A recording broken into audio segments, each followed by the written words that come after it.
What's up, everybody? It's been a second since we've done this, but we're going to try. This will be an experiment that is going to go further than experiment. You feel me? So we are going to do another podcast, but it's just going to be a little less, not even a little less. It's going to be less on the side of being beholden of just wrestling or anything weekly. And we just going to sit up here and we're going to shoot the shit on what best friends of over 20 years do best, and that's talk a lot about nothing. Yeah, you feel instead me? of talking about WWE, we're talking about WWW. And I'm not talking about the World Wide Web. I'm talking about whatever we want. Thank you very much. That was really clever. like you thought of that fast. Yeah, I can't hit them low notes. Like yeah. Oh, you like the Big Bang Theory, right? You're a geek. No. If you give someone a box and tell them to guess, and they say a cat with a vial of poison, run, because that person is. You just found your serial killer. What? Like I said, what I hated was not that people had differing opinions, but that everybody was like, it's blue and black. Because it's not an opinion thing; it's an objective fact. You're part of the problem. It's an objective fact. It's blue and black. I'm the competitive person. It's rest, bitch! What if you had kids and they became Patriots fans? Oh, shit! If they're Patriots fans, I failed as a parent. Oh, my God. I always wanted to fly, so I'd rather come back as like an eagle. Tiger. For what reason? It's a fucking tiger. Fuck you.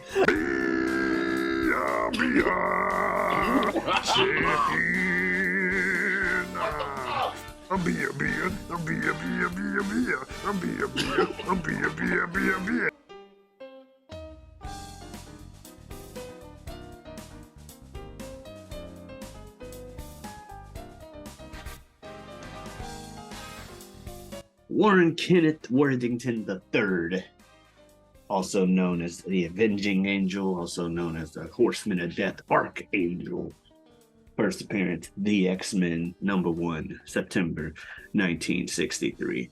Now everybody knows Warren, so that's an easy one. So we'll do another twofer with another easy one. Wade Wilson, the Merc with the Mouth, Deadpool. First appearance, New Mutants #98, February 1991. That was the only reason I made the face. Wasn't Deadpool technically not accepted into X-Men? He's an X-Men character. Okay. I thought you were talking about Eunice the Untouchable wasn't an X-Men member either. He was a villain. You know good and goddamn well I don't know that shit. So okay, yeah. I got you. Yeah. So then shit for P. Well, no, that would not have worked. P, I did Piotr Rasputin. No, I was gonna say, but it wouldn't have worked. I was gonna say for P, could you have said Peter Parker, Spider-Man? But no, because he's a Spider-Man character. Right. That's why the second, because I know that some people who know the comics, like you know that Spider-Man tried out for X-Men a few times and never got accepted. Right? Yep, but hey guys, y'all know who it is, what's going on, when it's happening, where it's at, and why we're here today. How you doing? It is I, the sublimely magnificent, big ugly himself, Omari feogrande on YouTube, and we are here with episode 100 of the Whatever We Want podcast. And of course, for the 100th time, kind of, obviously there's been some little episodes here or there that doesn't matter. Bottom line is he was here episode 1 wearing the same thing he's wearing now, and vice versa, except for my headphones. Man has been running with me this whole show. One of my best friends in the world. He who bears watching. Superjaz. As nature intended. Yeah, everybody, yes, as he said, I am Jazz, aka Superjaz, SJJT, whatever you want, what have you, and the like. And as he said, for the 100th time, this is the Whatever We Want podcast. where we do just that. We talk about whatever we want. We do not lead this conversation. This conversation leads us, and we let these chips fall where they may. Every Wednesday. And if you talk about everything we had since the beginning, you should have made the rubber ducky have a guest like appearance. What do you mean? There's no guest appearance. He's Oh right there. shit! It's been in the there the whole background the time? past couple episodes. Excuse me. What are you talking about? He's back there. Anyway, shoot. Yeah, but that's right. We talk about just that, whatever we want. And, you know, this is the 100th episode. It's a time to remember some things over the years. We've had lots of conversations and stuff like that. Also, actually, real quick before we get into memory stuff, I just want to say, yes, I know, no first Sunday this month either. Look, life gets in the way. Right. Hell, full peek behind the curtain. We're recording this on the first Sunday, so we can get the episode There we are on our Wednesday. So yeah, only thing I want to talk about real quick when it comes to wrestling. Did you see the Pitch Black match? Yeah. What did you think? I did not think that, and yeah, all the people who don't like wrestling will be quick. I did not think that the match in and of itself was as garbage juice as everybody's. I'm talking about the match. I didn't think the match was as garbage juice as everybody's making it sound. Some people are making it seem like the match before they got out the ring and did the bullshit. Some people are making it seem like the match in and of itself was the worst match I've ever seen in my life. It's like, no, it was boring, but it wasn't the worst match What ever. were y'all expecting? But the black light was cool. The match was boring as fuck. Uncle Howdy jumping off the shit, minus the fucking whiffing the shit out of LA Knight. Just him jumping off the shit was like, okay, what the fuck is that? Then he was sending him to hell. He was sending him to hell. He missed. Then so the it whiff was made even it dumb. worse. The whiff way that made it look really stupid. I think he had enough sense to roll into the hole. Well, he would have fucking had to, but he ain't no. Yeah, he didn't just let him hit and then just lay there. LA Knight instantly rolled in, so you couldn't see him. Yeah, that's true. But no, I'm with you. I don't think it was the garbage juice. People are making it seem like it's the worst match ever. Well, that's them being the victim of their own expectations at that point. I don't know what y'all expected out of the Mountain Dew Pitch Black match, the match where even the announcers don't know what the fuck's supposed to be. Like, when it's down to that, you're just like, okay, clearly the gimmick is that the match exists. I still say never charge Bray Wyatt to the what the fuck is this match. He's kind of undefeated in those what the fuck is this matches. You know, Firefly Funhouse. I'm not sure if he won the like haunted house thing he had with somebody. Haunted Horrors, I forget. But he probably did. Like if Bray Wyatt, yeah, if Bray Wyatt comes to you and he's got a match idea and you've never heard of it, don't fight him. Don't fight him. Like it's that simple. Mountain Dew Pitch Black match. What's that? A bunch of product placement and the lights are off? Pretty much.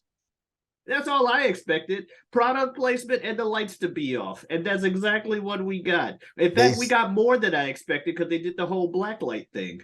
I was just about to say, they said that in the stadium that you couldn't really make out a lot of the black lighting shit in the stadium. They said some of this, like on camera, it picked it up very well. Everything. Clothing, mask, ropes, whatever. But I saw something where people were shout out to Wrestling Will Regret, Brian Zane. Been watching him for years now. Dope ass motherfucker. He said that he saw somewhere where people were saying that in the stadium you could not make out a lot of that shit. So. Indeed. Yeah. I did think it was funny when someone was like, wait, so you have a mask that makes you immune to all damage and you put that on after the match? Because he wins the match and then he does some kind of weird thing where he's got like an even more evil mask on. LA Knight's like hitting him and he's just shaking off everything. And they're like, wait, so that if that mask makes you invincible, why not wear it during the match? Why wear it after the match? because reasons. LA Knight looks like a mid-40s podcaster with a pretty successful podcast that he puts on YouTube and other streaming services. And then he's trying to dig himself out of a hole from fucking around and saying something that was slightly controversial 2 years ago. Yeah. Yeah, pretty much. He's definitely one of those guys. Like if you were to tell me he said something controversial a few years ago, I'd believe it. Like anyway, damn near instantly. Nothing against the guy. He seems like he might be a cool guy. No, I don't know shit about the dude. I'm just saying. But the character definitely doesn't help because it's just, especially because he is like a heel and a jackass. That doesn't help the whole image on top of that. Right. Anyway. LA Knight, more like LA Wrong. Try to remember to put. I'll try to remember if you don't to put a timestamp for people who just skip, who don't give a damn about wrestling. But yeah. Meanwhile, you know, Royal Rumbles had the predictable. Well, have I guess 2 predictable winners. Like my roommate was saying before the Royal Rumble started that Rhea Ripley was going to win, and I'm like, well, she came out at 1, so she may not. No, it's been written, and yeah, her she and did. Liv Morgan are the first 2 women to go that long, and of course, Rhea is the first woman to go from 1 to victory. Mm-hmm. And her and Liv Morgan, you know, because 1 and 2 come out like last the same amount of time. Her and Liv Morgan like lasted the same amount of time, over a fucking hour for the women's rumble. So shout out to them. And then shout out to after Gunther had came in at number 1 and lasted to be the last one eliminated, I think. Yeah, he was. It was 1 and 30. Cody was 30. He was 1. Yeah. Oh, Cody came out at 30. Yeah. Okay. Adrenaline in the show. Look at me, I'll go the road. Where the way start my company. The only thing that I kind of do not like about the Royal Rumble, and not just this year, but just kind of period, and this isn't a big deal, but it seems like the surprise entrant is starting to become a thing of the past and not like they care anymore about it. What do you mean? Booker T was there. Yeah, he was 1. Michelle McCool coming out of the crowd. She was 1. Mrs. Undertaker. She still looks fucking incredible too. God damn. Booker T did a spinneroonie at his old ass. I was thinking, hey, no, he ain't gonna do it. He ain't gonna do it. I was like, oh shit. To be fair, I don't think Michelle McCool's that old. No. So there was an age gap between her and Taker. Taker's got like 30 years on her. Something like that, yeah. Jesus. Like for real, it's like 30 years, some shit like that. I think it's like a 20-year, 30 years, some shit like that. Because I think Michelle McCool's in her 40s and Taker's like just turned 70, if not pushing 70. So Taker ain't that old. Oh, well, he's like late 60s. He's late 60s. You're right. He's not in his 70s. 70 is Ric Flair. That's Ric Flair territory. Yeah. Okay. Yeah. Michelle McCool's 43. Okay, so early 40s. 43. Taker is 57. I thought that there was a bigger gap. I apologize. Where the hell did I get my stats? Thank you, Google. I thought the gap, maybe not 30 years, but I thought the gap was closer to what you were saying. It's just that Taker, or I thought Michelle McCool was younger than 43. I knew it wasn't. When I said 30, the more I heard myself say 30, I was like, okay, ain't no damn 30. Well, especially when you realize Taker's not in his 70s. Well, no, I knew Taker's it wasn't younger than Sting. I did think that it was like a 20-year gap, though. I did think that. That's crazy. Like, as much as we talk about, damn, Taker's old ass wrestling, doo, he's younger than Sting, and Sting's old ass is still jumping off of shit in AEW because they're all enabler wrestling. They know how to play Sting right, though, because if you look at it, Sting every now and then he'll do a full match, but if you look at it the way they play Sting, and this is not me talking shit about shit, I'm saying they actually do it right. They will let Sting have a match, but he doesn't do as much as he used to back in the day. Well, yeah. And no, I'm saying, and then they'll be like, all right, this is the big part. All right, Sting, you had to jump off the balcony, right? All right. For this match, you mainly just gonna jump off some shit. You ain't gonna get in here and fight. Dude, we gonna save Sting and jump off this crazy shit. It's Sting. But no, I wasn't nuts. saying he's not even and I don't want to give people at home the wrong idea. I wasn't saying he's doing like a lot of matches either.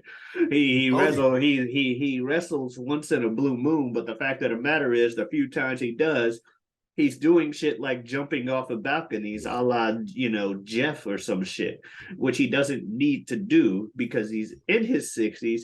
He's Sting. The announcer has an orgasm every time the man hits the stage.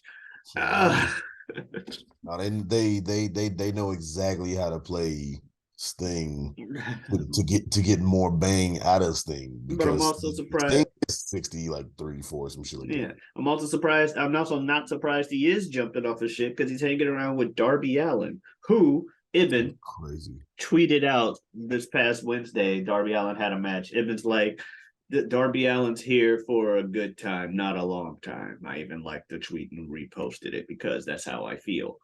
The next day, Darby's like, this won't be a long ride, but it's gonna be a hell of a ride. And I'm like, oh my God, even he's saying pretty much exactly what Ibn tweeted. What did Darby do? Darby things. Well, I'm saying I didn't see the episode, but I'm saying like what he must have done. I mean, Darby Allin. I know who Darby Allin is. I'm just like, what this motherfucker do? Climb to the fucking top of the roof or jump on the motherfucker? I mean, that'll probably be next pay-per-view. But when he gets to like round 3 against Samoa Joe for this TNT championship. There was a spot where, I'm not sure if it was a Uranagi, but for intents and purposes, I'm going to say Uranagi. You know what a Uranagi is. He had 2 chairs. It's kind of like a rock bottom, but you don't go down with them. You just slam them. Oh, yeah, okay. Samoa Joe sets up 2 chairs, not flat, but like the folding chairs. He sets them up like if you were to sit in them. Sits them like this, and pretty much Uranagi's Darby onto the top parts. The like parts that are poking up, like spine first. I know that was a spot in the match. Obviously, there was a lot of other ones, but fucking ow. Hell yeah. Well, and you can see Mick Foley influencing Darby Allin because Darby Allin doesn't just do his Daredevil shit, but like Mick Foley, the shit just, and I don't mean this in any disrespectful way when I say it, but you might understand what I mean when I say the shit doesn't look slick. The shit looks ugly. The shit, a lot of times, the shit's like, oh my God. Because Mick Foley's shit, where it looked like, did he actually fucking die? And Darby Allin's shit is like, what the fuck? As opposed to like, somebody like RVD who shit would be Daredevilish, but it would look kind of smoother, if that makes sense. So. Yeah. No, Darby Allin. But yeah, wrestling, that's wrestling. Meanwhile, there's nothing new in the NFL. It's Pro Bowl week. Who cares? NBA, however, not sure if you've heard, but there's this guy in the NBA, goes by the name of... Some people call him King. Yeah. Some people do. He's getting real close to getting the all-time scoring record. To earning that crown. What was I gonna say? One of my coworkers was still saying last night as we were leaving, which I mean, I'm not talking shit. I just think it's funny because it's always the ongoing James Jordan. He was like, I happened to mention something. He was like, what did he say? He said, I don't care. We all know Jordan the greatest of all time. We all know Jordan the greatest of all time. I don't care how many records that boy brings. It's just funny because it's always... I love that no matter what. Because It's a lot of people are always hitting, a lot of people coming out over. Well, now what are the haters going to say? They're going to say the same thing they've been saying forever, that the man can't play basketball because they refuse to believe that LeBron James can play basketball. Good. Like, no one thinks he's good at basketball because he lost in the finals once, or technically he lost 6 times. if But he's not undefeated in the finals, so why are we even talking about him as being great? That's one of the things I've heard forever. That's been Skip Bayless's main thing. Even like Skip Bayless 5 years. Well, he's their go-to. and I He's mean, their go-to. He's the pundit on the news that they will go to be like, hey, he's the main reason this whole LeBron James isn't good at basketball narrative is a thing to begin with. as big as it is. Because since he was like in year 3, Skip Bayless has been like, people are saying this LeBron kid is good, but he's terrible. He's no Michael Jeffrey Jordan.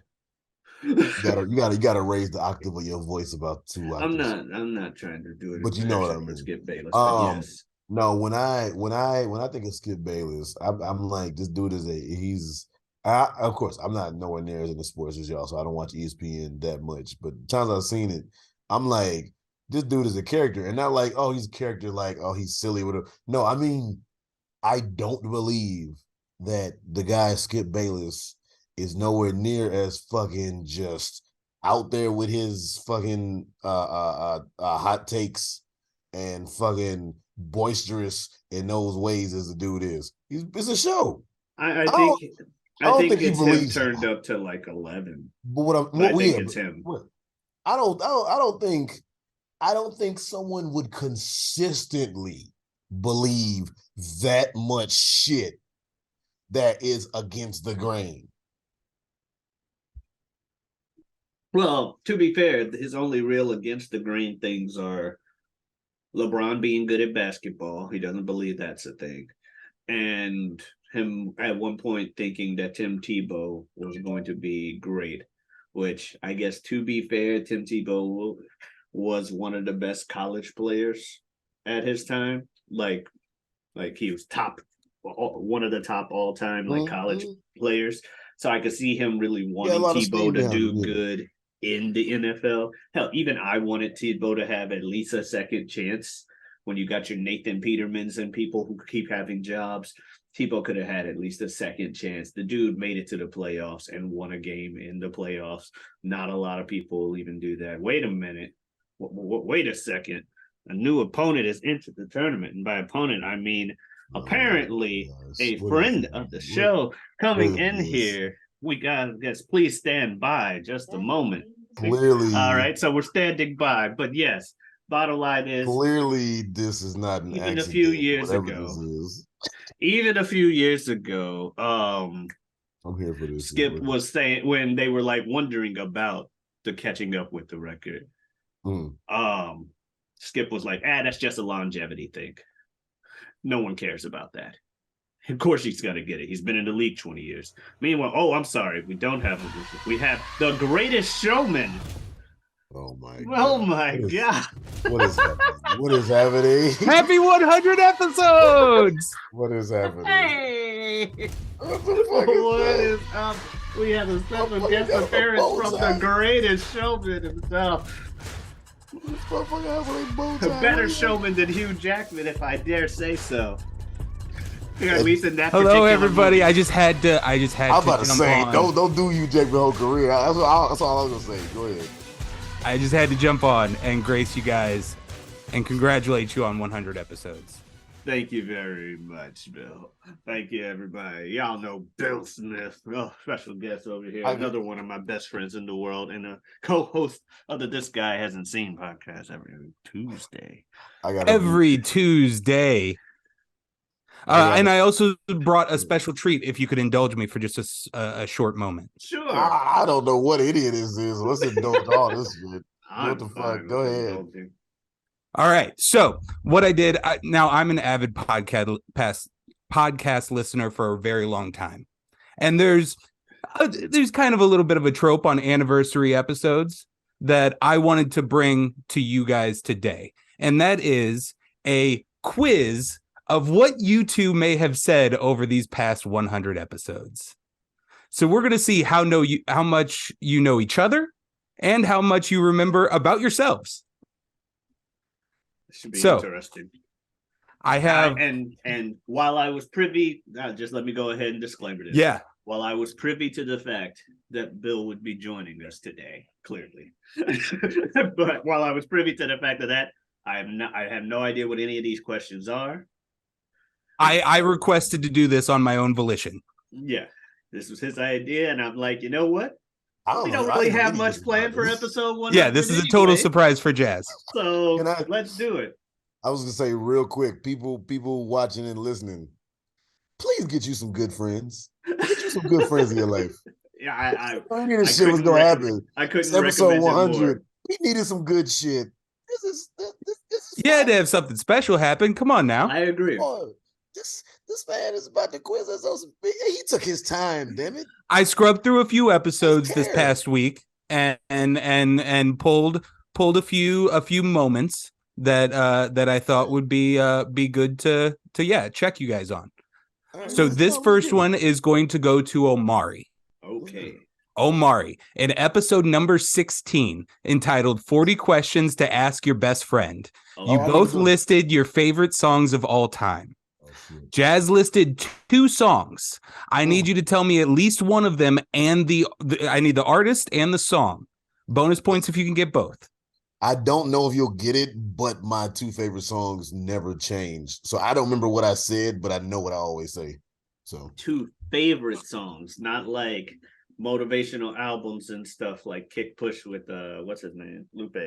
No. Lupe Fiasco Food and Liquor yeah, is my favorite yeah. album. Yeah. Okay, so 2 favorite songs. I want to say something. That's too safe though. I want to say something Michael Jackson related, but that's too safe. Oh shit. When like, That's are we what's allowed to been- give hints? And Yeah, I mean, if you want to give hints, but let me know when. I might mean, wanna you hit. there is always a very small chance that you were in a different mood that day and said something It said different. some crazy shit, so I give him a hint in the wrong direction. I will say that I have the receipts. I literally You have just the listened to all of receipts. these episodes this week. You the fucking man, Bill. Indeed, Oh. indeed. All right, so just not Brandon to Shelby's waste still a too good one. much time thinking about this. Yeah, let's do 10, 9, Oh, I'm like 8, 10. Oh, 7, 6, fuck it. 5, I'm gonna say 4. I need an Michael answer. Jackson, PYT. I don't fucking know. PYT is my favorite Michael Jackson song. That's not that's not my favorite song though. Jazz, you That's want to honestly really good. give your answers as of February 5th, 2023? All right. So unless I said some different shit, because I never say different shit about this. One of them is by a figure that has recently been deemed controversial for good reason. Correct. The other one Oh, is okay. by not a singular but a band Little old Yeah. school. that was popular in the 70s. One of them is instrumental. The other one is obscure off of the album. That would be Celebration by Kanye West and Kool and the Gang's Summer Madness. Give it up for Jazz, everybody. If nothing, he's consistent. Indeed. Those have been my favorite songs since like I was in fucking probably high school or some shit. So No, All right, that's fair. Jazz, it is your turn. In Okay. episode number Consistency, Pete. Okay. That like Consistency. no, because I'm saying I've been saying the same shit for years for my songs. So Oh, like you said the same shit. Then one now we day- can both agree there are some very strong constants in Omari's life. This is true. He may switch up, but there are some very strong Consistency. constants that have been with It's him true. for a I very act long like I ain't time. known him for over 20 years. Okay, anyway. In episode number 1, New Beginnings, New Pod, Yeah, Omari that was a good boldly declared that he would refuse these 2 companies from being sponsors of the podcast. Name both companies. It was no, because it was funny because I was like, damn, I made a joke about shut the fuck up because if we Right. get big, Right. you fucked us. And then also you guys he are on did not episode care. 1 joking about sponsorships. What do you say? You guys are on episode episode one. 1 joking about sponsorships. Right. because it was he said he was like I made a joke and he was like, no, fuck them, those are ripoff artists. Yeah, Oh. he was like, no matter what, All right. they are not going to be sponsors of this podcast. It was one he may have. Do you want a hint? Is it okay if I give him a hint? Marble Stone. That is so close. I'm going to give you the point. It's Marble Slab. Marble Slab. Because I knew it was because of Cold Stone. It was because of Cold Stone. So I knew it wasn't Marble Slab. And this is not right. Oh, okay. But there's a chance it might be, because we were talking about a lot in that episode. Subway. Correct. There you go. Codenamed Eat like... Fresh in episode number 1. Yeah, we kept talking about never named by name. I mean, episode 100. Eat Fresh, because I worked at another sandwich place where we specialized in making sandwiches so quickly they elicited a reaction from the customer. Because a little bit of professional competitiveness at that time in Omari's life. He worked at a chain sandwich shop, and I worked at a mom and pop sandwich shop.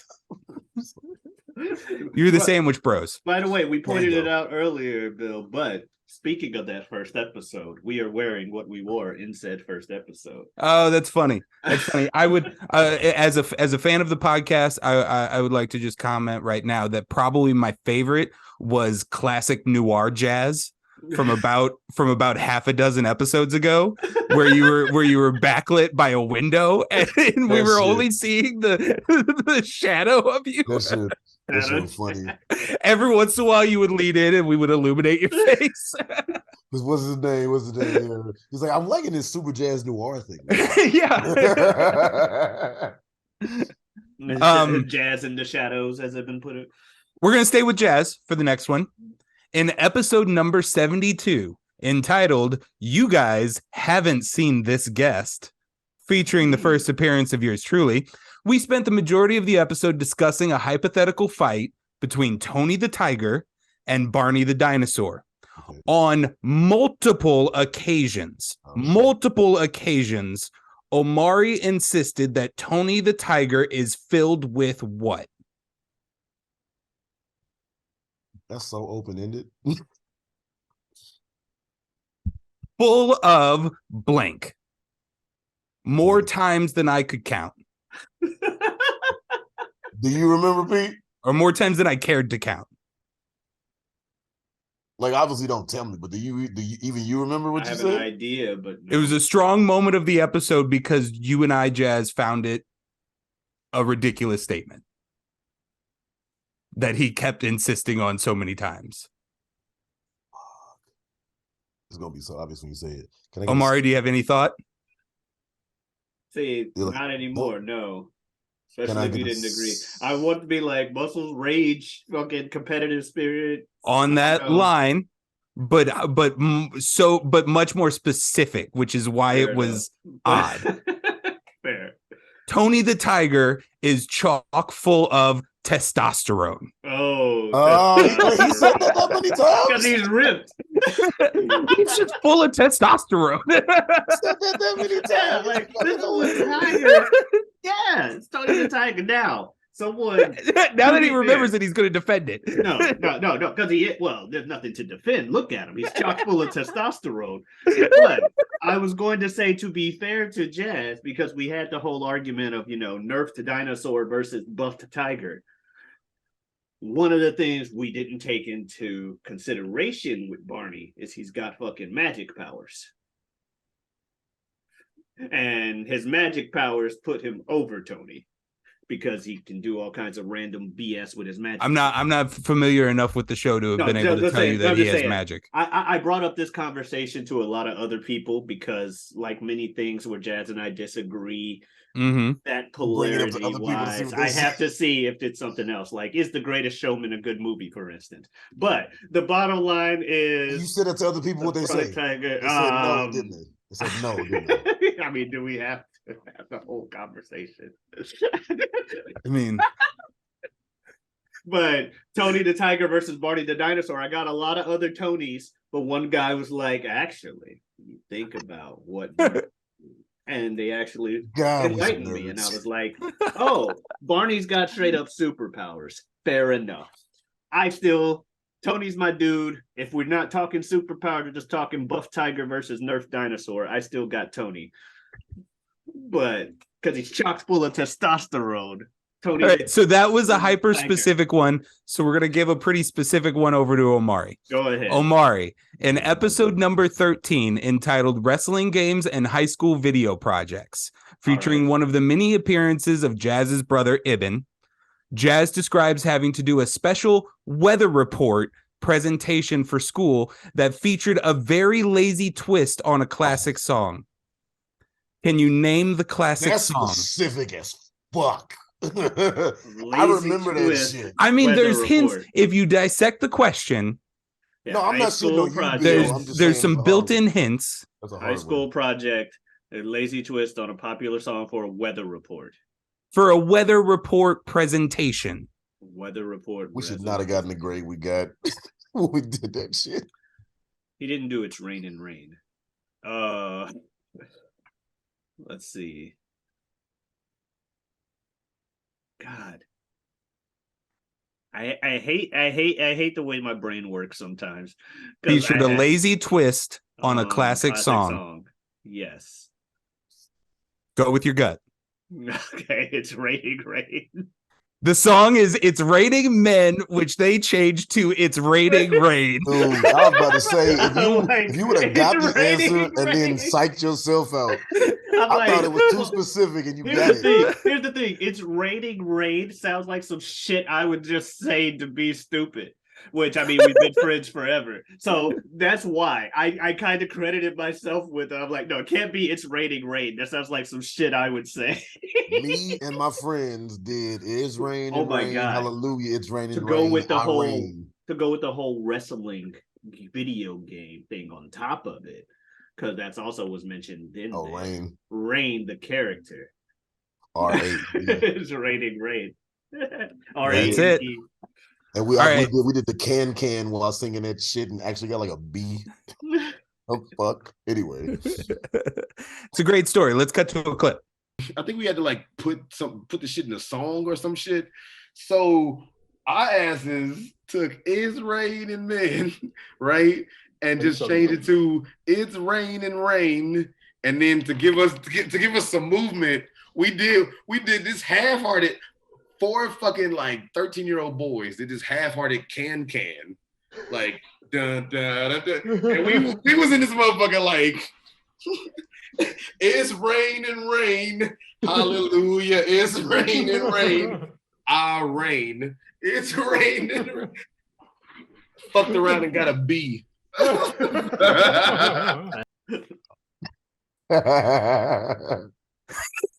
All right, we'll stay with Omari on this one.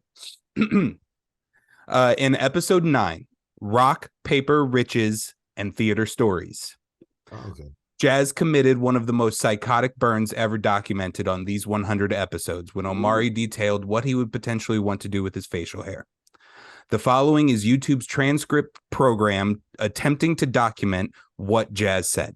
So this isn't exactly what I'm going to say the day that you get a little chin strap, I'm going to be like, this blank, what in the hell is this blank doing on your face? Shave that blank off your blank face. I would do it while you were sleeping. Don't squirm. I don't want to slit your throat while you're sleeping. I just want to shave your chin strap, you dumb looking idiot blank. Give me the razor and the shaving cream / jail. Take the blank off your face. Here's a warm towel. It's all okay. Let Jazz make it all better for you. You need to get that blank off of your face. Don't grow that back again. If you do, we will repeat the process. It's going to keep on happening. You should learn from your mistakes. You blank, you about 35. Stop doing that blank to your face.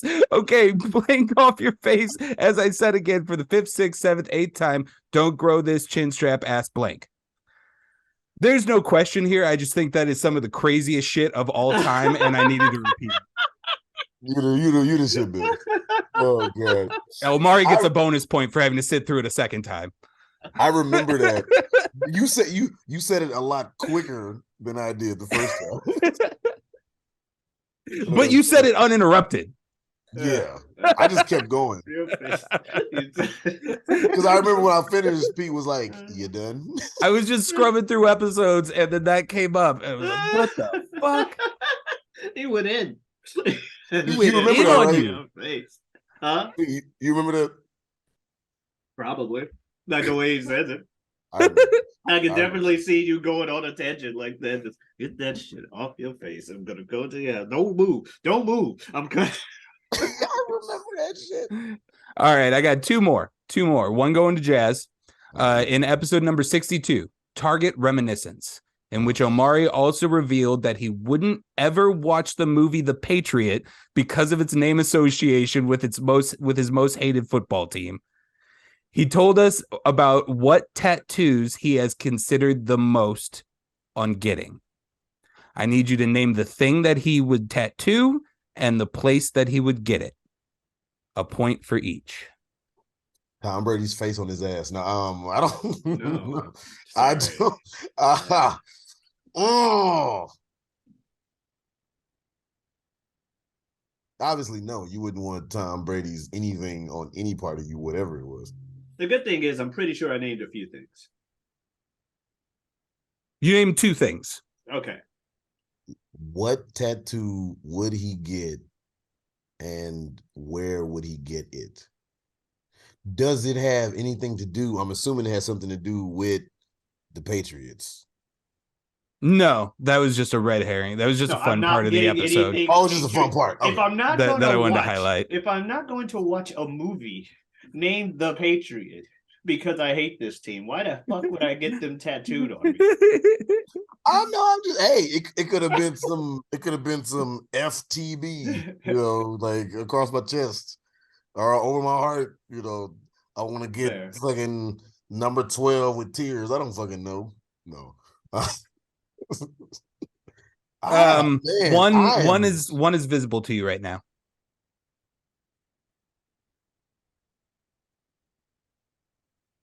On his face, he would get a teardrop because of all his victims. I don't know. I really like. Omari, you want to point?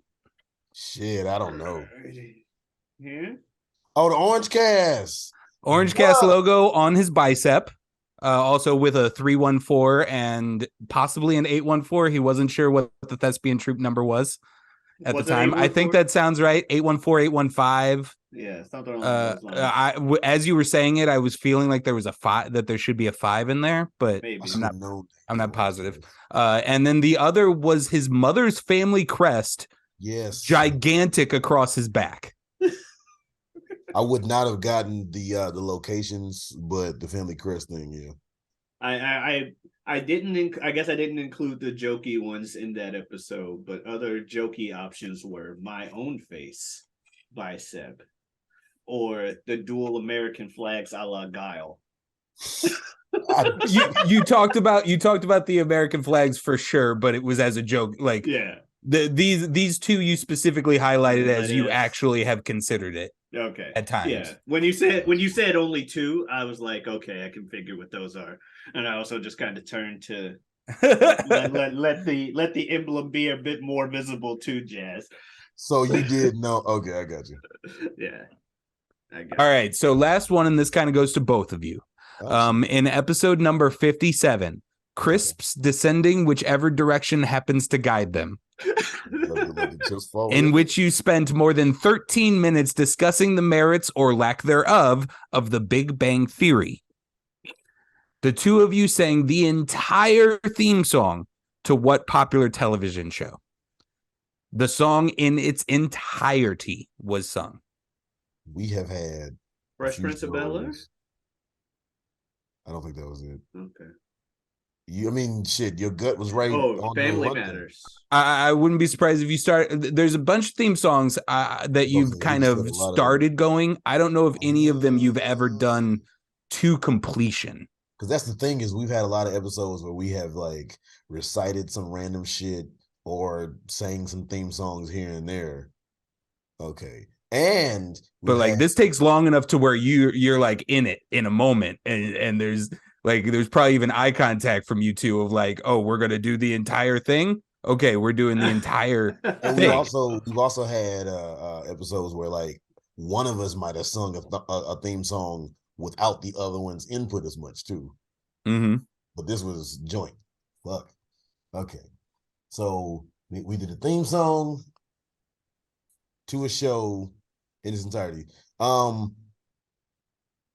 Is it too much of a hint to ask for the decade? 90s. So it wasn't Fresh Fruit. I'm sorry, Jazz. You guys did this episode in the 2020s. No, I know Fresh Prince was 90s, but I'm saying if it was Fresh Prince, it would have been, he would have said that was right by now. You mean I wasn't 8 years old? No. Let's cut to a clip. What was the TLC though?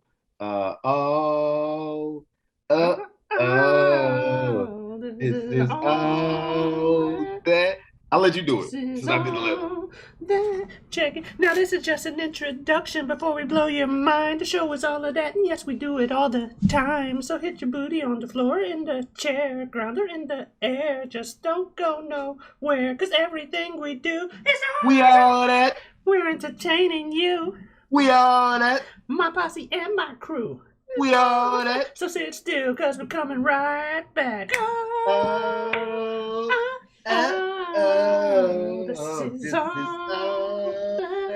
This is all. It was All That by TLC. Oh, okay. Oh shit. So that's like one of the only times that we collectively did. Yeah, you basically did the melody jazz while Omari did the entirety of T-Boz's rap. Or is that Left Eye's rap? Yeah. Fuck. Rip and all that. Damn. Yep. So that is my little quiz. And I want to thank you guys for entertaining me. Once again, congratulations. Doing 100 of anything is pretty astounding. And so you guys should take pride in that. It's also particularly impressive that you're able to do 100 episodes and still have less views than my show this guy hasn't seen. Also true. Bye. Also true. I'm just didn't say, but yes, applause. That last line to leave on is fucking dope. That shit is so funny. This like obviously joke, not for real kind of rivalry, quote unquote, that Bill's like trying to set between TGHS and WWW is fucking hilarious. I mean, they've got about, well, I say they, like I'm not on the other show. We got about 40% of the episodes, and there are some episodes where one of the movies is either like highly racial thing, like I forget which black movie it was that got like 1,100 views, and I know RRR was getting a good chunk too, which was Indian. Yeah. India is in the country. So there have been some where we got a lot of views. Not a lot of comments, not a lot of people sticking around for the whole video, but still a lot of views. But bottom line is, yeah, he's not wrong. But yeah, that's about 40% of the way to what we've got, because we started it about after year of the first one. And much like this, it was not necessarily started with the intent of being like, hey, this is a weekly, we're gonna do it. It was just, hey, let's have a podcast, have some fun. Let's just do something. Shit. Turns out, really good friends just like talking to each other about stuff. Facts. So that we didn't know going in. We knew going into doing this that it would not be hard at all for us to be able to consistently do an hour when we actually said we would do an hour every week. We knew that. I was gonna say real quick before we go down that road. Shout out to Bill. Shout out to Bill Smith for doing that shit. Shout out to y'all two for hooking that up. Shout out to Bill for taking his own volition to make the quiz. Shout out to him for putting on a fucking blazer and bow tie and top hat just for the fucking in joke of The Greatest Showman. Shout out to all around with that dude. because at the end of the fucking day, whether we are grown men or not, it really is, like you said, it's just fun bullshitting with your friends like y'all are high school age again. So even though I didn't go to high school with y'all, still.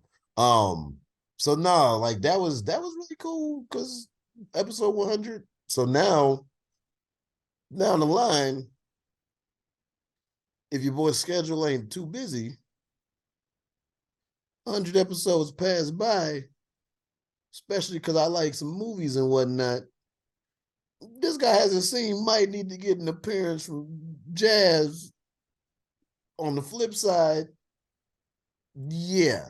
Anyway, though, That's like I a year have to. from now. So Yeah. What was I gonna say? But no, man. I remember some episodes back that I didn't say on the episode, but some episodes back, I was saying that one thing that I wanted to do, it was like off recording. I said I wanted to talk about why do we keep doing this? And I think episode 100 will be a good one to talk about. And you heard me say that, and you were like, "Oh, if you want to stop, dude." And I think you thought that I meant why do we keep doing this? Is in like, why do we keep doing this? What's the point? Let's stop. No, it wasn't that. It was like I said, episode 100 is probably great to reflect on this. It wasn't so much why do we keep doing this? What's the point? Let's quit. No, it was what makes us want to do 100 episodes of this shit and keep going when we don't get a lot of views. Like, what would it be? Because I want to keep doing it. We missed 3 weeks because of scheduling and shit. But yeah, we got back into it. mm-hmm. And then, like, you've done 2 solo episodes now, and I've done 1. Not counting the update and all that shit, but like actual episodes. Because we try to keep some level of consistency. Like at times we will, if it doesn't hurt the other person's sleep schedule too much, because we are grown ass men with jobs and shit. We will like record at fucking midnight, or record like day of, but just making sure that we record right before the upload time. And then I think there have been like maybe 1 or 2 episodes where we recorded after the upload time and just hurried up and got it up there. And it's like, what makes us want to keep pushing this shit out? Because I don't think either of us sees a sign of slowing or feels a need to slow. And this is 100 episodes in. First off, we started the show because one, we did want to get some level of success, maybe even like small, hopefully more than that, but at least some level of small fame, viewership, whatever. But we mainly started this because it's an excuse to talk to my best friend. Shout out to Big Bro Ibn. It's an excuse to talk to my best friend on a consistent basis. I know we both said that, and that's a good ass reason. But it also kind of feels good for me. Maybe you can agree, I don't know. It feels good to have something that no matter how successful is ours and we're like working towards. Yeah, I agree. Yeah, I do like that. I like that about both of the shows that I'm part of, that I've been privileged to be part of. Like with you guys, I've stated numerous times how privileged I am. I stated it on the Whatever I Want podcast, which is ironic considering it's an episode where I'm like, look how egotistical I am. And I spend the first like half of it just talk, or a good, maybe not the praising first other half, people. but there's a good chunk of that first one where I'm just like, I got the best friends in the world. I've been so lucky. But it's true. I have always said that I've been blessed, for lack of a better term, to have the friends that I have, and that share the same interests, that get along with the way that we do, that have these long-term friendships and stuff like that. And even if there are times where we go a long time without talking to each other, like you and I have stayed at least somewhat in touch the whole time I've been down in Florida to Yeah. some extent because we tried doing these. If only we could have just stayed consistent. All these other podcasts and stuff we tried to do before they kicked off and stuff over the years, and like 3 or 4 different ones where we specifically talked about football and or wrestling. We even did some with Ibn, from FTW, football to wrestling, because that's everything we talk about. Gridirons and grapplers, or gridirons and grapples. Fucking call it in the ring. Where we talked now about this. stuff, which is pretty much turned into this. We tried the podcast numerous times. Hell, to a smaller degree, the movie review thing that this guy hasn't seen we did that, but it was a very niche. Let's talk about Dragon Ball movies. Thing. But we've always stayed in contact, but that's something that we got to keep this up over the years. And the fact that we eventually got to this guy, or we got to this www whatever we want thing, and who knows if that'll have to change its name in the future if we want to go if we really want to go pro with it. Just because I don't know what copyrights and shit may already be out there, but we've been doing this for 2 years consistently now. Just about. So anyway, bottom line is we've been doing this for 2 years. We've been able to keep up the conversation, help to rekindle friendship and keep it like strong, because we're still staying in contact, still staying in each other's lives and stuff like that, despite the distance between us. Which is another thing I like about this guy hasn't seen that I do with Bill, because it's the same boat. Like Bill and I, we're not, we're men. We don't really talk a lot about like random things, just call to be like, so what you do today? The whole stereotypical of all that. But no, at the end of the day, that's just how I am, and Bill is it sometimes too, where it's like if I don't have anything new to really update you on, why am I texting you? And you fall out of touch, especially when you're out of town like that. But recently, thanks to stuff like www and showing it to him, talking to him like every once in a while on Facebook, we eventually got some ideas to something we could do. Every once in a while, let's do a movie review where we just do something like that. And it caught on like real quick. The first one I believe for that was Hamilton. Like him telling me about Hamilton because I hadn't seen it. And it's the name of the show. I was just like, I need some kind of title just to get people to click on this thing. This guy hasn't seen Hamilton. Can you believe that? How the fuck can someone not see Hamilton? Was pretty much the premise of that. So it was the first episode of that, but we immediately was like, okay, well, I'm gonna trade something with you where you didn't see that. And before we do it, like almost instantly, we had a weekly thing. It was just like, hey, dude, and I believe Bill used the term book club, but with movies. It's pretty much that. Kind of like that, yeah. Every week it's like, all right, the movie of this week is this. Let's watch it, get together, talk about it. And he said it on that show, and I say it here. Like, I suggest that a lot of people with good friends, you do something like that, especially if you're like older. To borrow a term from Bill, like in this day and age where you have so much stuff available to you, where it's almost overwhelming, and you just retreat to your corner of the familiar things, and you would rather rewatch stuff you already know you like because there's so much. It's good to have something like that to help expand your horizon. You be open to a lot of new things you enjoy or won't enjoy. I have suggested a few things on This Guy Hasn't Seen that Bill was not a fan of. One of which being a movie called Molly's Game. It was one of the early ones. In fact, I think that was my response. That was not a good movie. We've been over that. You can go watch that review. It was for the longest, it was the bastion of this is the worst thing on the channel. I don't think it is anymore. I don't remember what the new thing that ended up being it. But even then, as much shit as I talk about Molly's Game, there are some good acting performances in it. Oh yeah.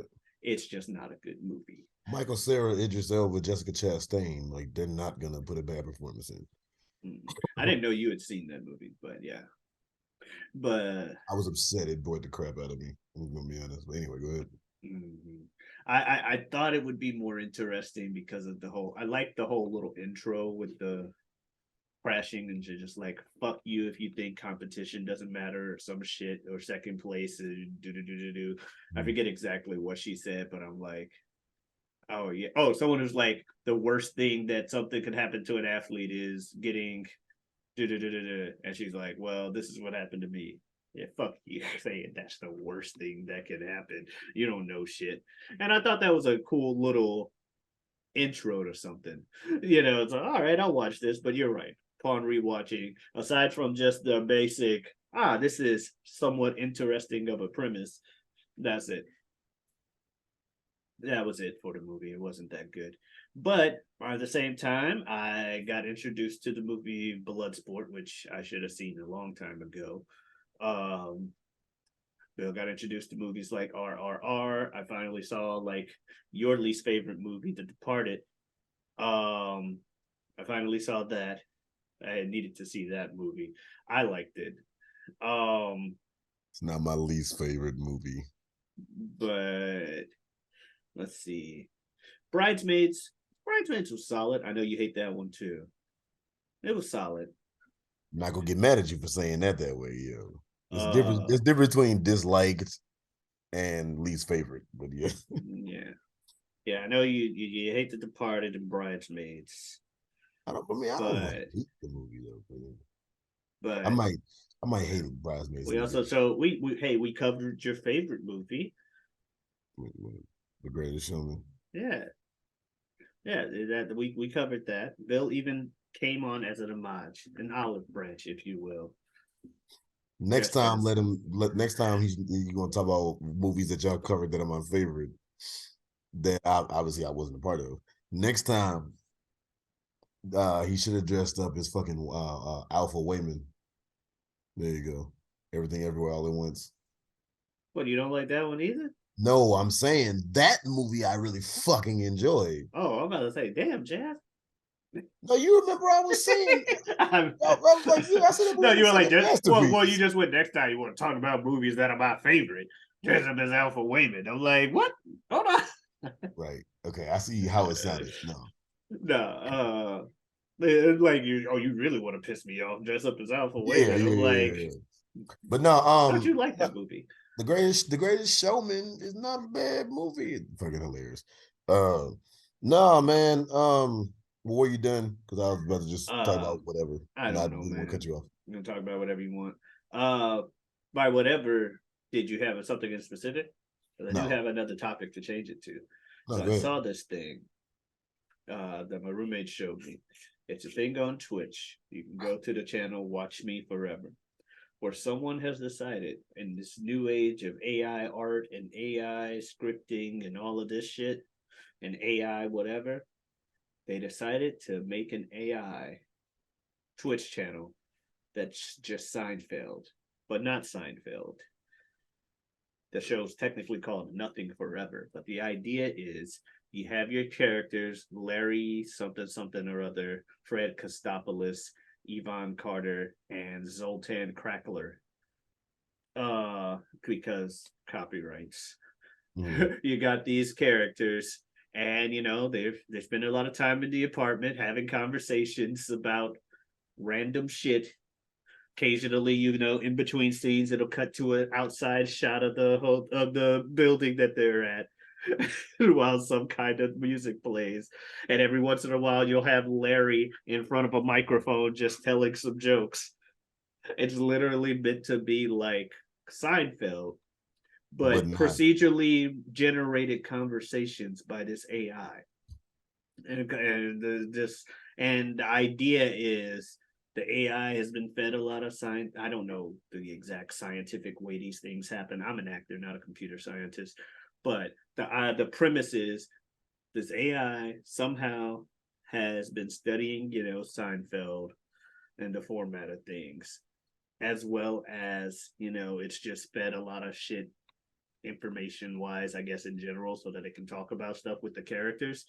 And it pretty much just keeps forever making its own little mini episodes of Seinfeld, but it's primarily just the apartment scenes because they only have so many assets.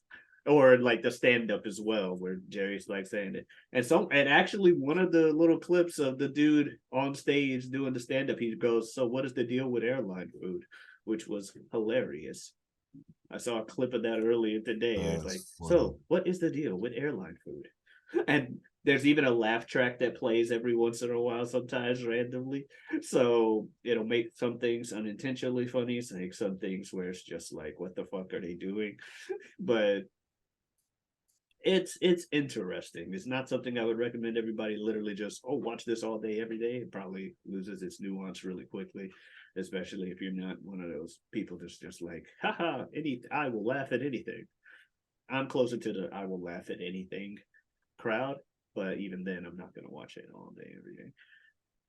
But yeah, it's called Nothing Forever, and the channel on Twitch is Watch Me Forever. Because it's just been going on for a couple. It's been going on for maybe a week or two, but it's planned to go on forever. And apparently, the way the AI is set up, with all the random stuff it can come, it won't repeat. When they say it won't repeat, they mean it won't repeat a scene word for word. But the bottom line is it won't repeat or shouldn't repeat for like 7 years. Yes. Running 24/7. It shouldn't repeat the same exact scene until like 7 years down the line. Although I did think, go ahead. It's computer animated. It's not cartoon. It's computer animated. Yeah, it's computer animated. So sometimes the things like glitch out a little bit, like with them trying to move around. But I did think it was funny because one of the things I was worried about was if it's just procedurally coming up with conversations just off of like the internet and stuff, like, oh, this is a new restaurant in town, it does this, that, and the other. When's it gonna turn dark and they just like pull a conversation about politics or something? Now I did think it was funny the other day they were talking about something and suddenly, and I want to say it was when he was on stage. He's like, so, and let's talk about social distancing.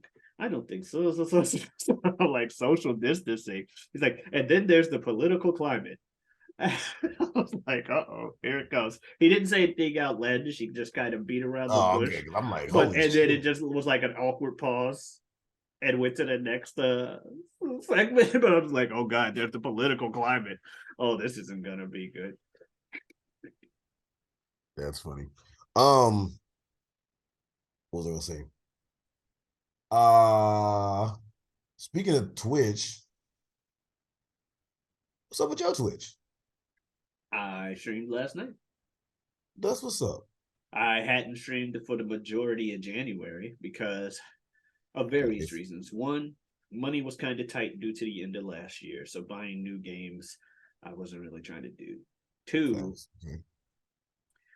Guilty Gear Strive had a thing where some people were like hacking into other people's accounts and forcing them to like making their game crash and stuff like that. Some kind of exploit that scared me from playing it.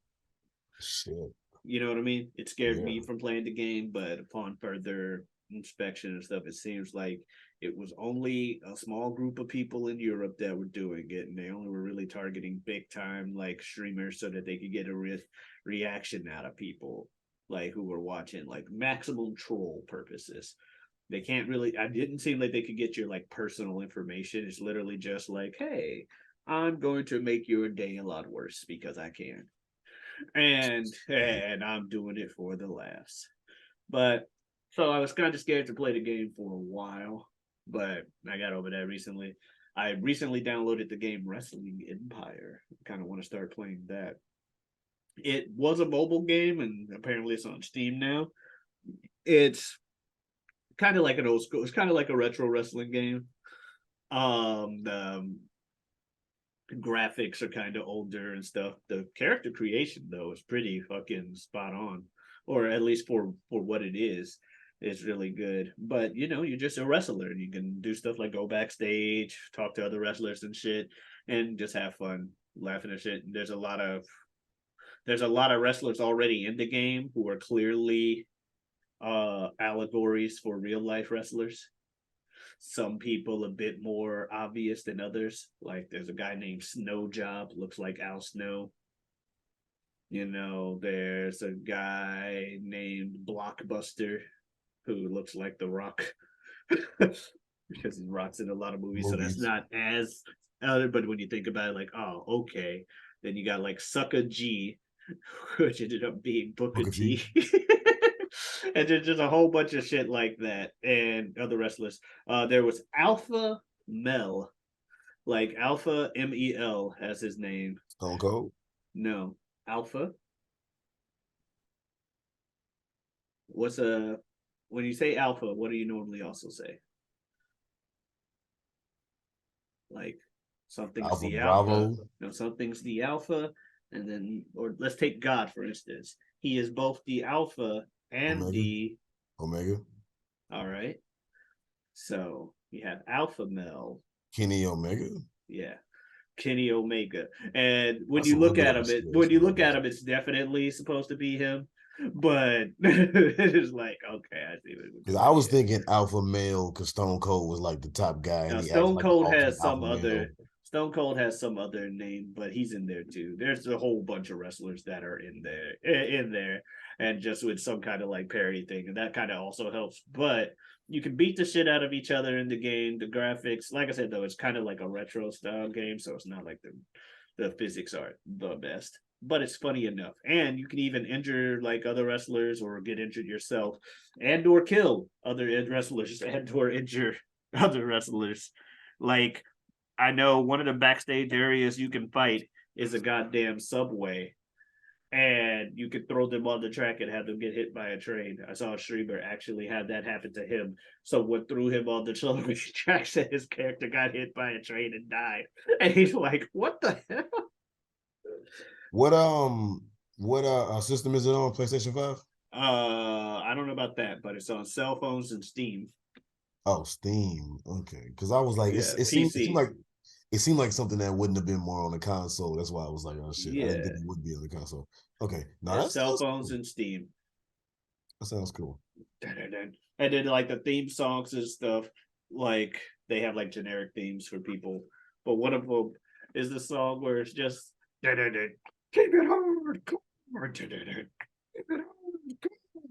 And it just keeps kind of repeating that, or like, come on, do it, come on, do it. And one of the streamers, he just had that as his theme song, so just all the time, just coming out.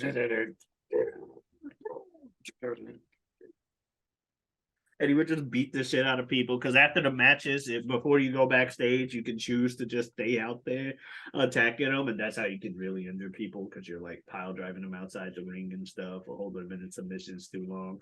However, you could also get attacked by them just backstage, because like you have a health meter, and if you're in between matches, you can go to a vending machine, for instance, and let's say you get something to eat to heal. Well, some of your enemy wrestlers like to ambush you when you go to the vending machine. So you go to the vending machine to get something, and then just some guy just attacks you from behind and beats you up before your match. Or, if you're really unfortunate, the vending machine can explode. And you just die. What the hell?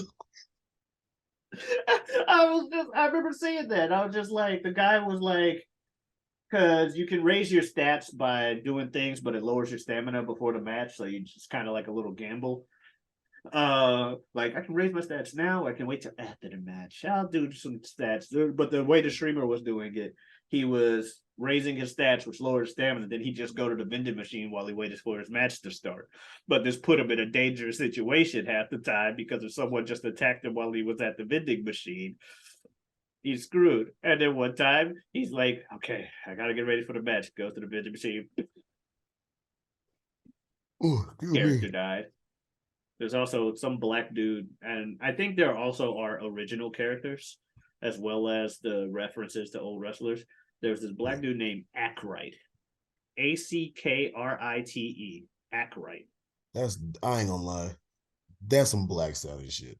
Your name could be that. That is some black sounding shit.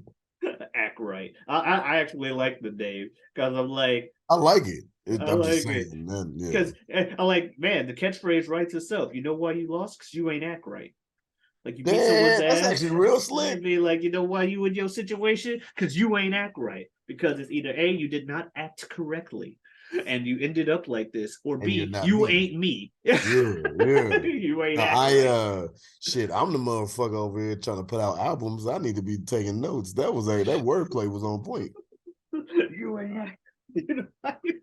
You ain't act right. But no, he pissed off this guy Act Right before the match. Or no, Act Right's like, I'm fighting you in like 4 weeks for that championship, but you may not even be healthy enough for it when I'm done with you. He's like, what? Dude drops the microphone, grabs him, does like a monkey flips this guy out of the ring, and he lands on his like head, taking his health from like perfect to zero and injuring himself for like 4 weeks because Act Right wasn't having him. Act Right, I'm like, well, damn, Act Right ain't fucking around. Just what? I was like, damn, don't fuck with Act Right. But I kind of want to do it because you can also edit you can edit any other wrestlers to be what you want as well. So if you want to have NPCs that walk around and they're just people you made and you edited their stats to be terrifying, maybe if I do it, I might have to avoid running into someone we mentioned earlier on, although he wouldn't exactly look like a Rock plus Kane thing anymore. It'd just be his own character. But yeah, Rain. Or maybe like Tyrone Bojangles. Don't worry about it. Long story. I was about to like maybe say something to keep the conversation, but I was like, what the fuck? So you know who Terry Bogard is? Yeah, he's you actually really like him. He's one of your favorite fighting game characters. All right. He started in King of Fighters. He's mainly known for King of Fighters, technically Fatal Fury. Okay. But he's SNK, who are the King of Fighters guys. He's pretty much their Ryu. Yeah. He wears like a trucker hat. Yeah. Yeah. Baseball cap and stuff. Looks like a buff Pokemon trainer Red for like the Smash kids that don't know what a Fatal Fury is. Yeah. Or Kin with the hat, I've also heard. Bottom line is CBS 2, you could have a color edit in that game. And I decided to make a black version of Terry in that game. But in that particular game, you could also, when you do the color edit, if you want, you can change their name. So I had a black Terry. I was unfamiliar with Terry Crews at the time. But I was like, man, Terry needs a black name, so I'm going to call him Tyrone. I feel like you may have told this story. And my buddy Kill was playing against me. I was beating him with Tyrone. He was upset. And he's like, this goddamn Tyrone Bojangles ass motherfucker over here instead of Terry Bogard. And I was like, well, you gave him the last name. He's Tyrone Bojangles now. Which is the most fucking Chitlin circuit ass sounding fucking name. What? There's a restaurant now named Bojangles. All respect that to the sells chicken. But yeah, Tyrone Bojangles. I also had another character on the team that it was the character Joe Higashi, but I just kept his name Joe. I know plenty of Black Joes. I'm related to a few. So I'm just like, yeah, he can stay Joe. Why not? Don't care. But for whatever reason, when editing his outfit, I wanted to make him black, but I wanted his shorts to be red and like fully red. But whatever the way the color edit on that game works, whatever specific value changed what I needed to change to red, also controlled the color of that dude's teeth. And I didn't realize that when I was first editing him until like he won and he started like, what a match, and his teeth were as red as my fucking shirt. Holy, what the fuck? And Kyo already mad at Tyrone Bojangles. He's like, we got Tyrone Bojangles, then we got this bloody teeth ass dirty nigga Joe over here. And I'm like, oh That man, bloody teeth ass dirty nigga. yeah, dirty nigga Joe. I'm like, dirty nigga Joe. All right, dirty nigga Joe. That's a, that's a nickname DNJ. too. And then I decided as a joke because I was playing Madden with a friend, and we usually do co-op career mode or whatever with our own broken team. And every once in a while, I'll edit like some random dude on a different team's roster to be a real broken character, just to give us the occasional like difficulty spike or whatever. But I remember on the Raiders, I had changed two characters, one to be Tyrone Bojangles, and then aside across the room, rather than calling the guy just straight up dirty nigga Joe. And I was like, no, I can't do that as his name. I know. Instead of Joe Higashi, I'll just call him Joe Nigashi. I knew you were gonna say that. I fucking know you. I knew you were gonna say that goofy, stupid sounding shit. Oh, Nigashi. And it was funny because the dude was white. So when he saw it, he's just like, this is Joe. I don't think I can say this last name. I'm like, why? What's wrong with it? It's Joe Nagashi. See, you can say that. I can't. What? It's only one G. That's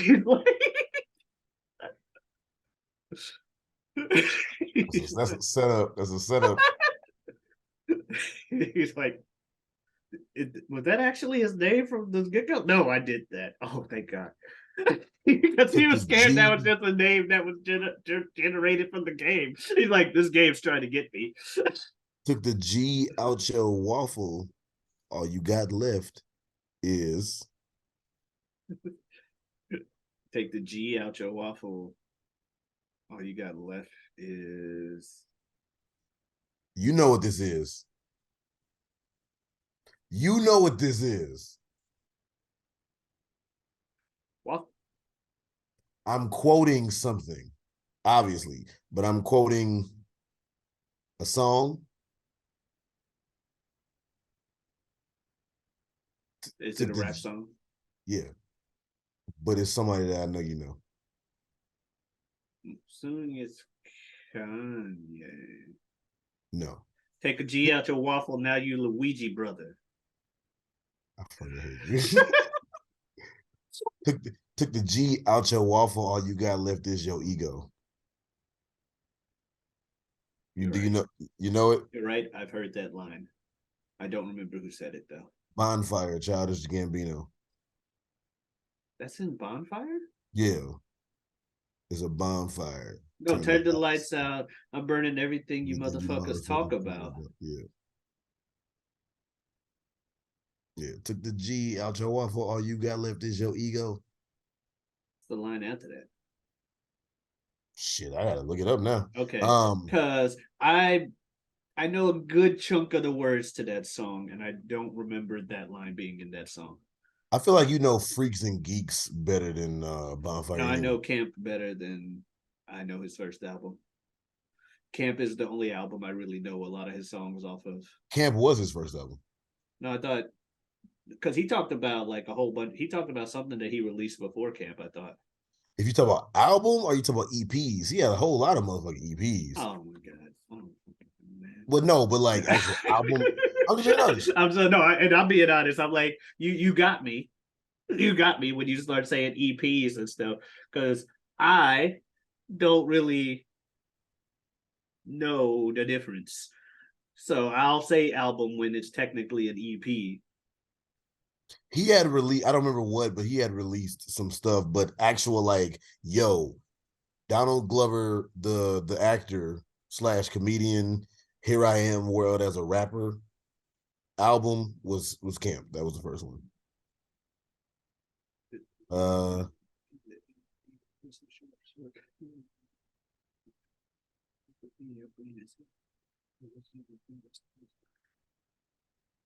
I'm trying to find it. It's all about the over ease.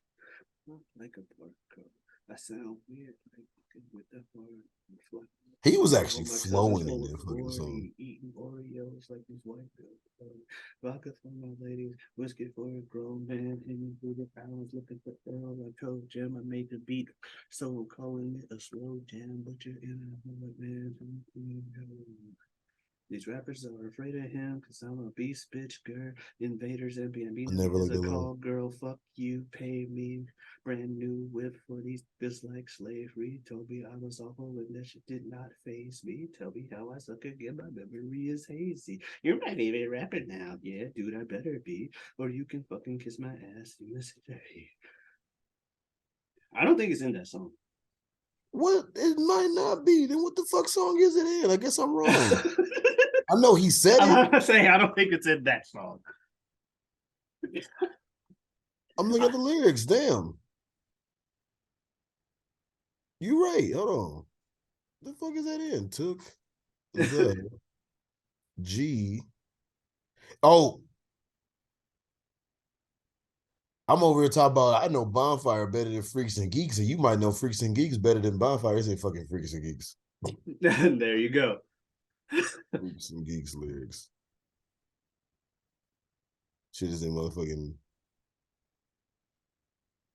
Which album was Freaks and Geeks on, or EP? Freaks and Geeks was a single by itself. Oh, okay. I believe. Oh, it's on the deluxe version of Camp, which means that it didn't get released on the main shit. But Freaks and Geeks was like its own single. Okay, that explains a lot. Because I'm like, no, Bonfire. Like, I'm pretty sure I know 90% of the words to Bonfire, and I don't remember that line being in that song. Okay. Swag out the ass, I'm the man. Fuck Chico. Took the G out your waffle. All you got left is your ego. Think about it for a second. Man, we eating. Where's your breakfast? Man, you hungry? Have this sandwich. Got my wallet, cheese, and lettuce. Yeah. Okay. And then one of my favorite lines, because of the fact that it's clever wordplay and it doesn't rhyme with shit, but he made it work. An elephant never forgets, so my dick remembers everything. That's so fucking stupid. That's so fucking stupid, man. What show did I just get through watching? I just got through watching all of Brooklyn Nine-Nine. Oh. You ever seen an episode of that show? No, I've seen clips though. Andy Samberg and Friends. And Friends, right? Speaking of Terry Crews, the two women leads they got on that show. Well, really, they got three women leads on that show. But two of them are a little more prominent than Chelsea Peretti's character, who was Gina. The two female leads in that show are so fucking beautiful. It didn't make any sense. But all the main people on that show were like stupidly talented. And you know that movie Encanto? Yeah. You know, made a movie Encanto. They love that movie at my job. Like first 4 months after it came out, it was on like 3 times a day. We have a lot of Hispanic people at my job. Shout out to them. But the voice of the main character, if I'm not mistaken, is voiced by one of the main cast members of Brooklyn Nine-Nine, Stephanie Beatrice. It's so funny, man. I remember when that movie came out and I saw it before, people really started talking about it. And I saw it and I watched it. And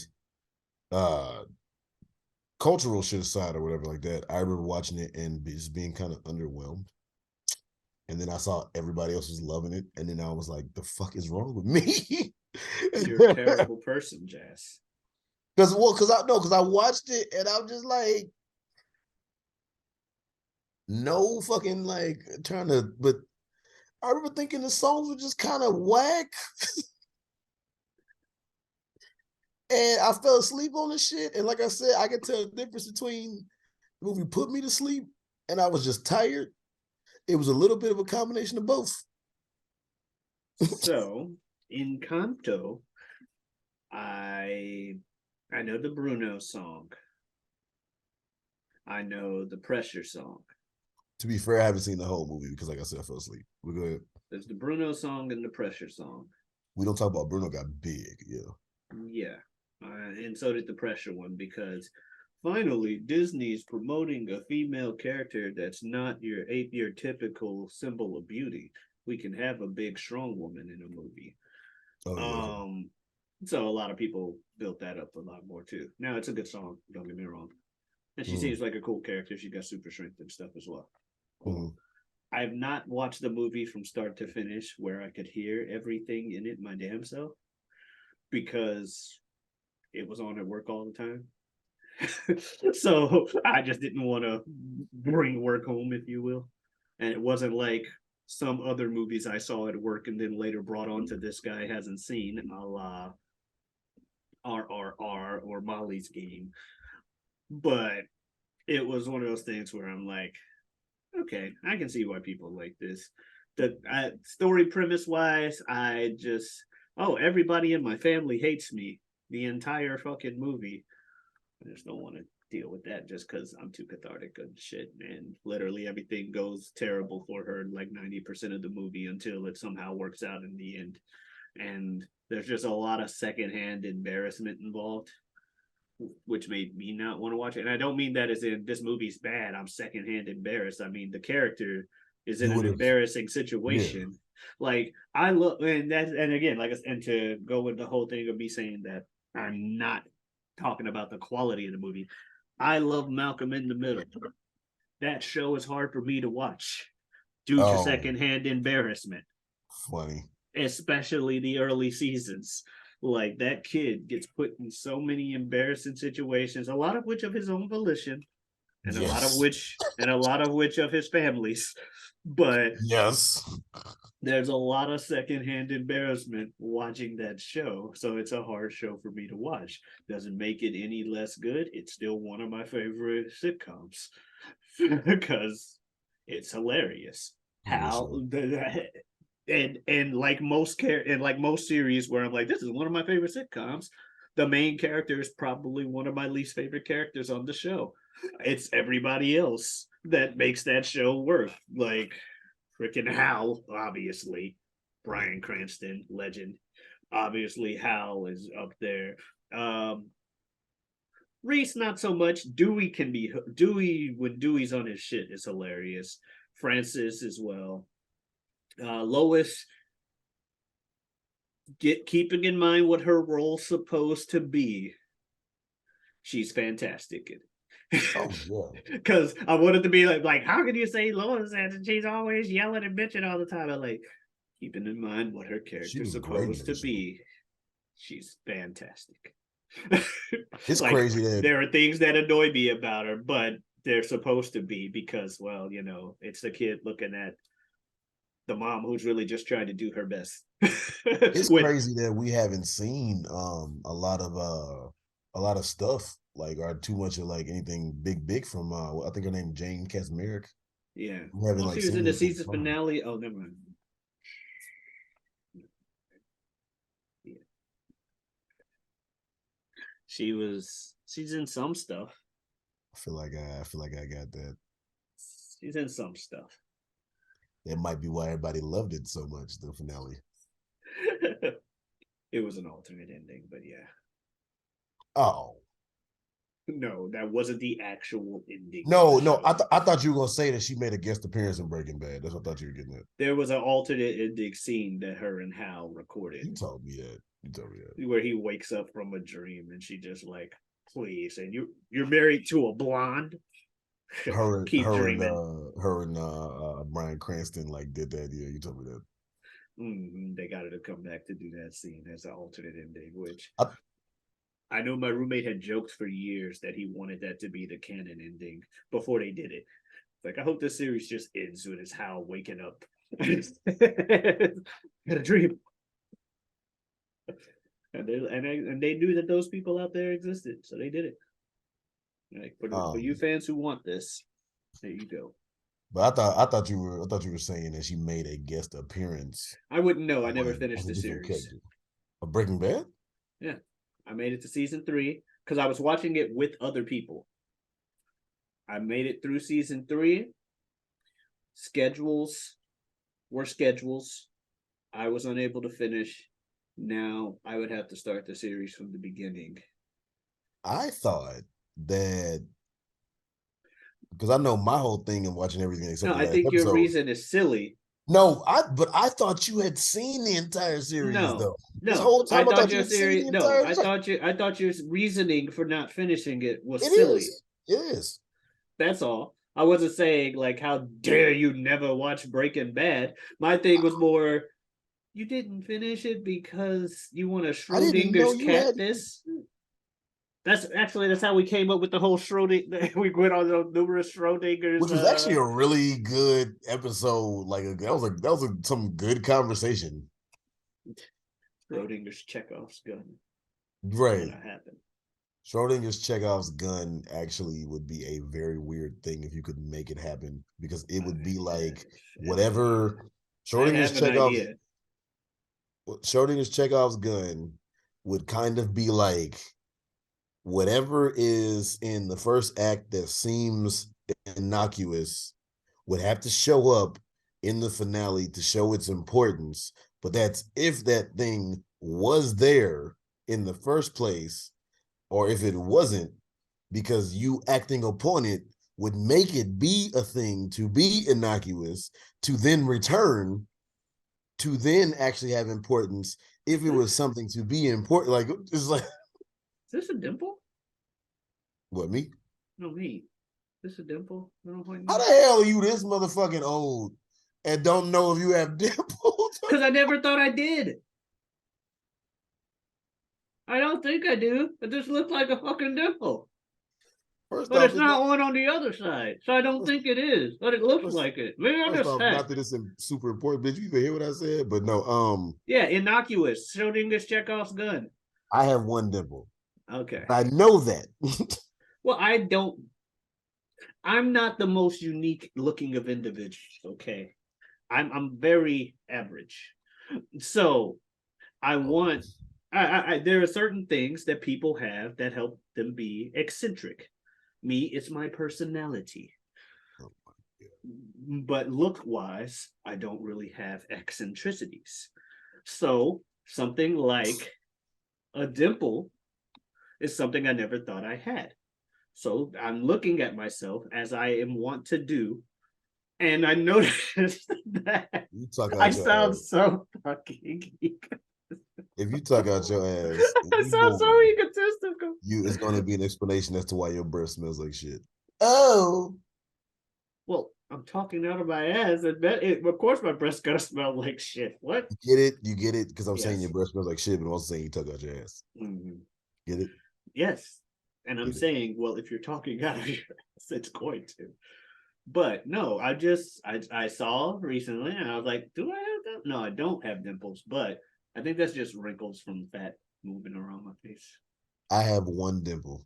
I've had one dimple my whole life. No matter how big my face has gotten or how slim my face was, will be, whatever the fuck. I have one dimple.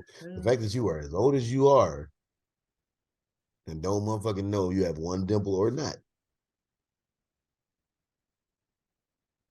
It's pretty motherfucking crazy. I'm just asking if it's a dimple or not. I think it's just the contour of my face. Anyway. All right. Back to life, back to reality. However do you want me? However do you need me? But yes, the innocuity of Schrodinger's Chekhov's gun. I have an idea that I'm not going to stay on camera. If I stated it in the previous episode, then sure. But on the off chance that it'll be floating around either the interwebs or somebody takes it. Exactly. Okay. You never know, man. What if this is the episode? They go 100 episodes. I need to check this shit out. What if this is the episode that gets those, TGHS levels of views? Fuck both of y'all. I'm on both shows. I am both insulted and insulting. Right. You both bigged yourself up and insulted yourself. Man, why don't I get as many views as myself? Damn. Now that actually sounds egotistical. Why don't I get as many views as I do for me? If only I could get more views than I get. No, I took the opposite approach of those seeing how many views those things got. Rather than there's always some happiness, don't get me wrong. But there was the initial thought of like, yeah, awesome. And then you look because YouTube tells you how long they watched. And I ended up getting discouraged. Retention rate. Yeah. I ended up getting discouraged. Watch time. I was like, am I the reason no one watches either of these shows? Stop. I could see how they didn't stay how after, your brain they would didn't do stay that. after so amount, and I do the intro on these shows. So rather than the egotistical, yeah, people want to watch me, somehow an 1,100 view video ended up being something mentally that told me people don't want to watch me. It is the weirdest thing. I'm weird, and I got over it. You're not the only person who would probably think something like that, though. Yeah, but I got over it, because I am an adult. But it was just one of those things where it was like, really? Really? Fair enough. Going back to life reality, but like for real though. Going back to some real life contemplative, reflective type dialogue for episode, 100. Where do you hope you'll be in 10 years? Let's get back to some like this episode 100 type talk. In the same place that I've hoped since high school. Every time someone asks me this question. Oh, you've been asked this question? Richer? I mean, yeah. Okay. That's a go-to question a lot of people like asking you. Because they want to, especially people older than you who want to make sure that you've got a plan in life. Specifically in that phrasing, I haven't been asked that question a lot in my life. I mean, I know I have, but in that particular, like, where do you want to be in 10 years? Mm-hmm. Not a lot. Usually it's shorter periods than 10 years. It's like 5, but still 5, anyway. 10 years. And the answer is obviously richer than I am now, and primarily due to entertaining folks. Preferably acting, but if it's voice acting or streaming, whatever, if I'm providing entertainment for others and making a comfortable living off of it, that's where I want to be. That's where I hope I am. That's where I want to be. Because you can say something about me being lazy or whatever. I hate going to work. I hate going to work. I hate the 9 to 5. I hate customers. Like, I've been in food service the majority of my working career, and then I switched over to customer service. I'm tired of it. And you were general manager, so you had to deal with all the bullshit. And that's the thing. I like people. I love people. People are different. That's fair. Customers. The customer template is just something that you put on anybody, and it just drops their like stats overall when it comes to likability. Just even if it's only slightly. But you can go from, and then you're just not gonna be 100. You could be like a 98 and still be like you're a good person, but at the end of the day, you're a good person that came in when I had 5 minutes left to close. That kind of stuff. Like there are different reasons why customers could just stick you up, but at the end of the day, I want to be able to make money doing something I actually like. And what I like doing is entertaining other people, because I'm selfish and I like being happy. And one of my guilty pleasures is eliciting reactions, especially ones of happiness, from other people. I love like getting reactions out of people. I love making people laugh. I love seeing other people happy. Like, that's a guilty pleasure of mine. It is what it is. So I would prefer to be an actor making a lot more money, or an entertainer making a lot more money than I do now. That's where optimistically I see myself in 10 years. Optimistically. Realistically, it's been over 30 years, and I'm no step closer to that now than I was 30 years ago.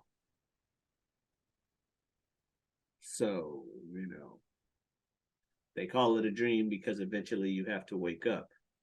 So we'll see. There's a thin line between realistic and pessimistic, man. Well, real life sucks. Well, no, I was no. So I was Just what I saying. was gonna say was there's a thin line between realistic and pessimistic. So just make sure that you know which one,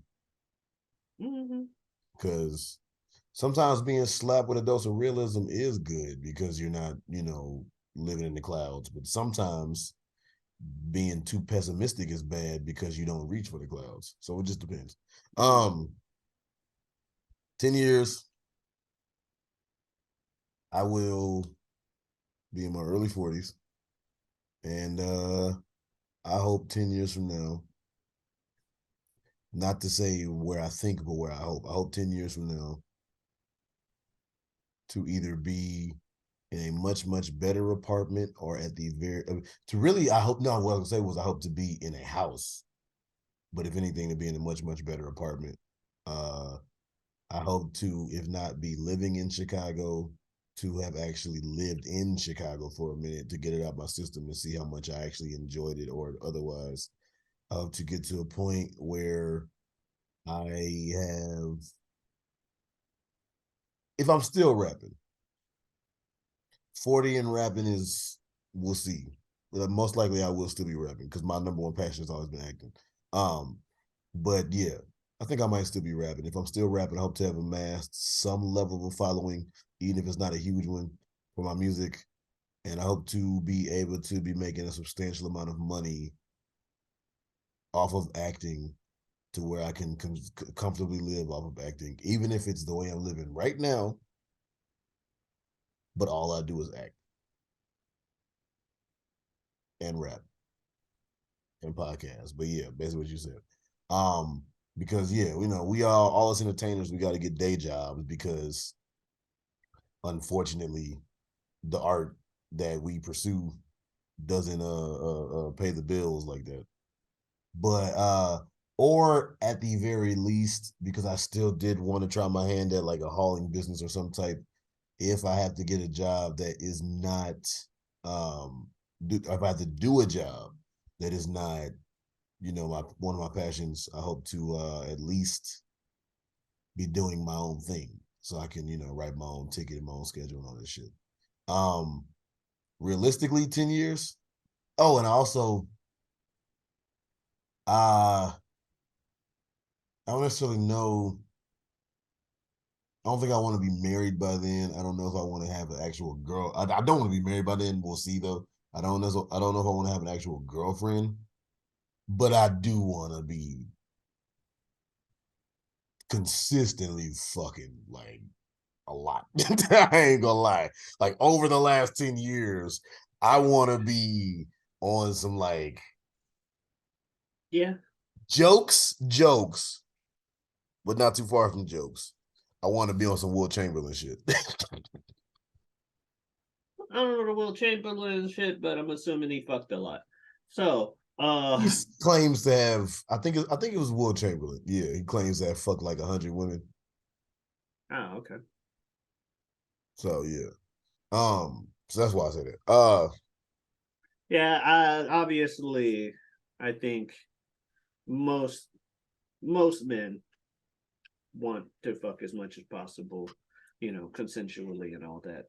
Of course, consensually, right? But and I'm no different in that regard.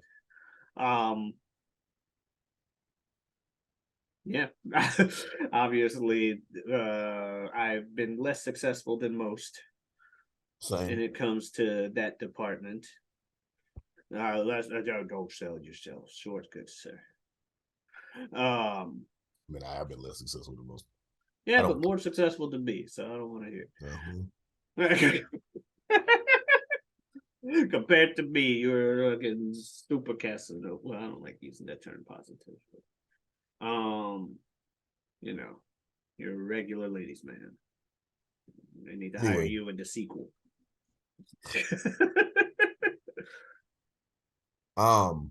Realistically, where do I think I'll be in 10 years? I do think that I will have gone to Chicago. Mm-hmm. Within the next fucking 10 years, I think I would have gone to Chicago. But I don't know if I'll still be living there, but I would have gone to Chicago. I would have moved back. I'll probably still be cooking unless I fell into some other thing because I fell into cooking so hard. I do not think I'll be married. I do think I would have met a woman and probably had a relationship, but maybe have gotten out of it for whatever reason. No, I mean I think like I would have met somebody and this would have happened, but it would have like not really worked. I wouldn't have gotten, speaking of that, I think I would have gotten a decent amount of box. I wouldn't have got no fucking Chamberlain numbers. No. I'm not getting Chamberlain numbers. If I were meant to get Chamberlain numbers, I would have been a lot more successful in my early life. Same. I don't know if I will be able to have consistently lived off of acting or be consistently living off of acting. I do think, however good or bad of an actor I am now, I will be that much better of one in 10 years. I fucking better be. I think that I would have amassed a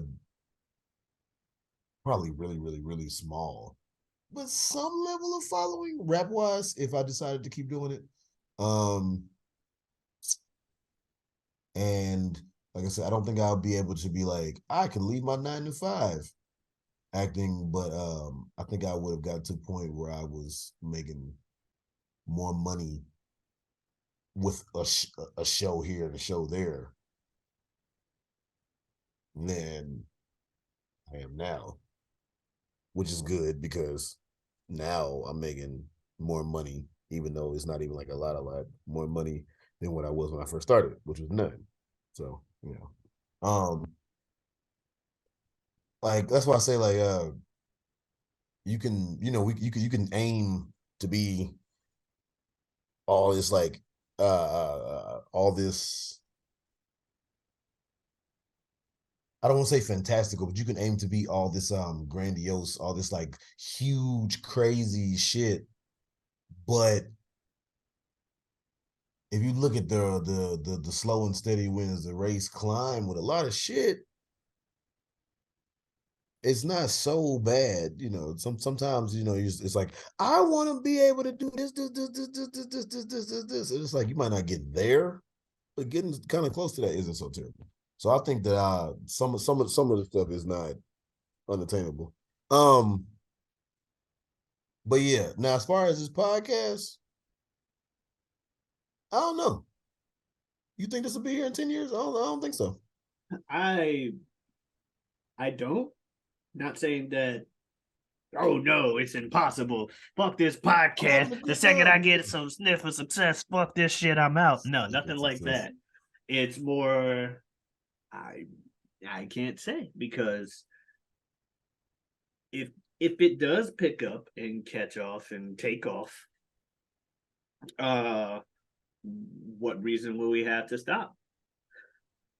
No, this is true, because if we start making money, then we're technically getting a following.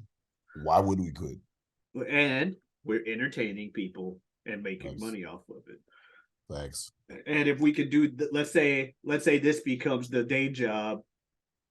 This is just, optical, best case scenario. This is the day job. And then our acting and other stuff, doing anything outside to further our careers is that. But we have this as the standby, as our 9 to 5 stable is our once a week fucking do this. Get to a point where we can actually pay for a good editor instead of that jackass we got now. We got he knows. Read between the lines, people. He knows what we did. Bottom line is we can actually make money, get a good edit on the show, change some stuff up, you know what I mean? Get some things, get the Get a followers team. going. Yeah, get a team behind us and just regularly do the podcast, make money off of it.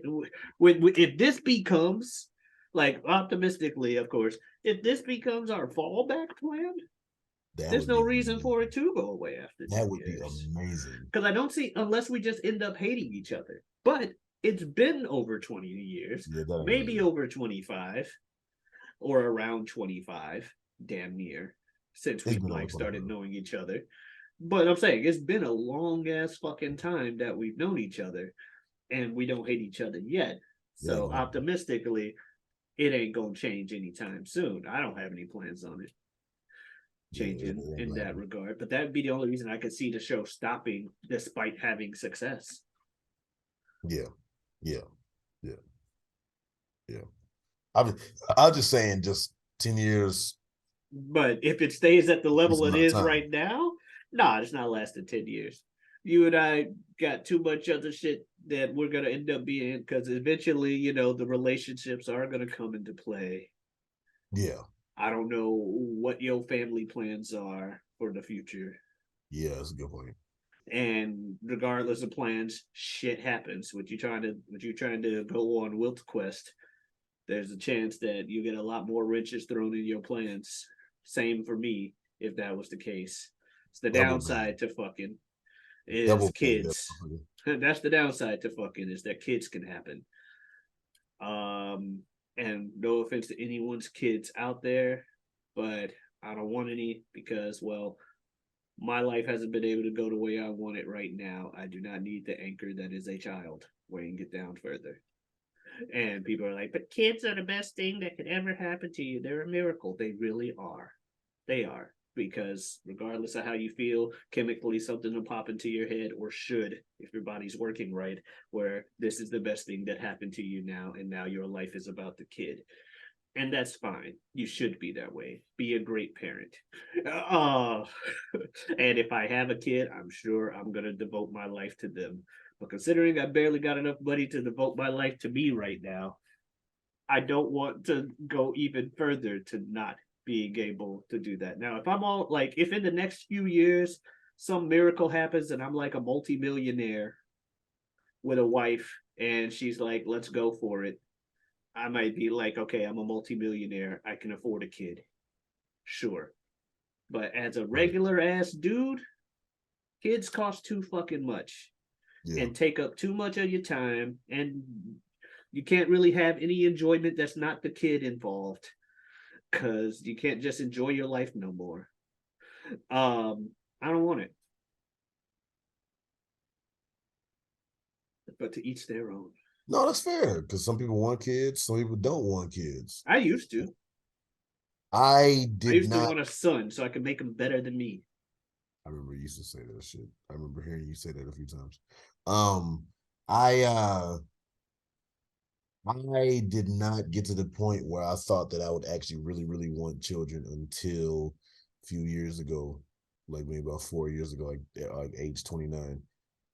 And well, that would not be exactly 4 years ago, but yeah. One was because I finally got to a point where I felt like I was like financially stable to support myself enough. Even though obviously, of course, kids cost way more than you could imagine for just yourself, but I had to get to a point where I felt like I could support myself before I could even think about somebody else. And then also, it just finally hit me where it was like I feel like I was like level-headed and at ease with my life that I could get to a point on there too. But it wasn't because I had always said in my life, I don't want kids. If I ever change my mind, I won't be upset. And I had thought that since fucking probably 12, 13, 14 years old.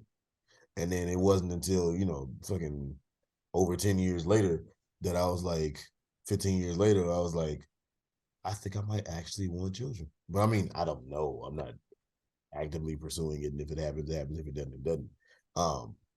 It's funny when you start to hit a certain age, that everybody's like, how old are you? You ain't got a girlfriend? You ain't got kids? What's wrong with you? Are you okay?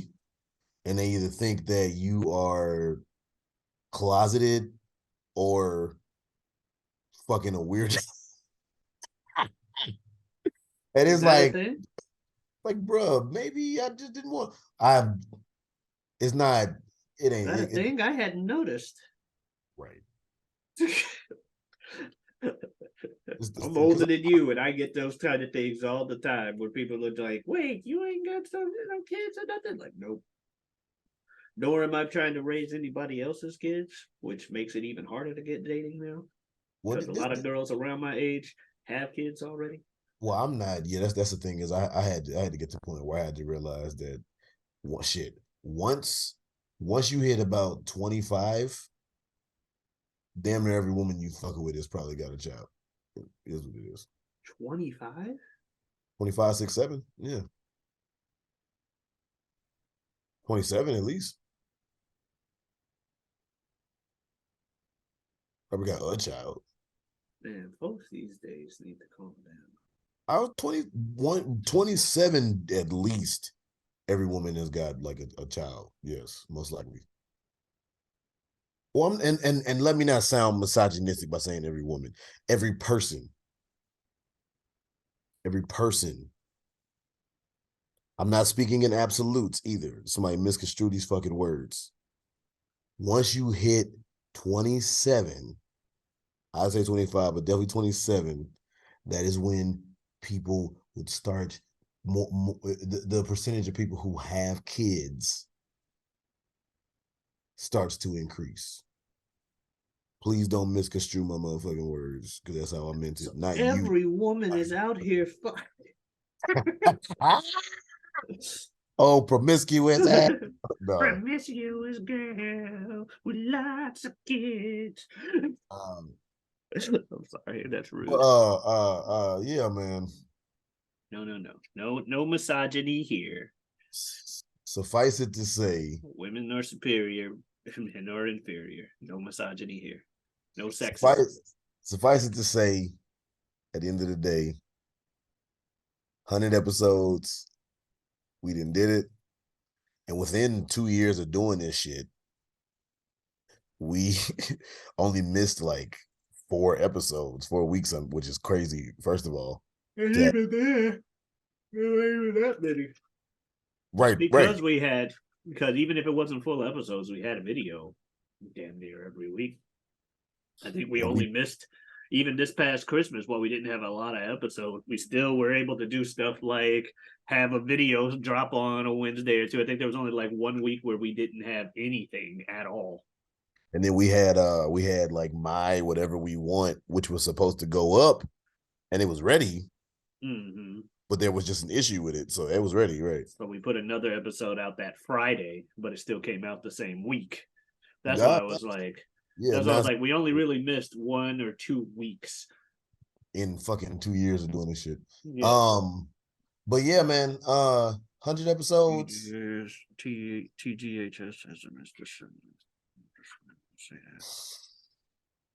All right, holler back at me when y'all hit 3 digits.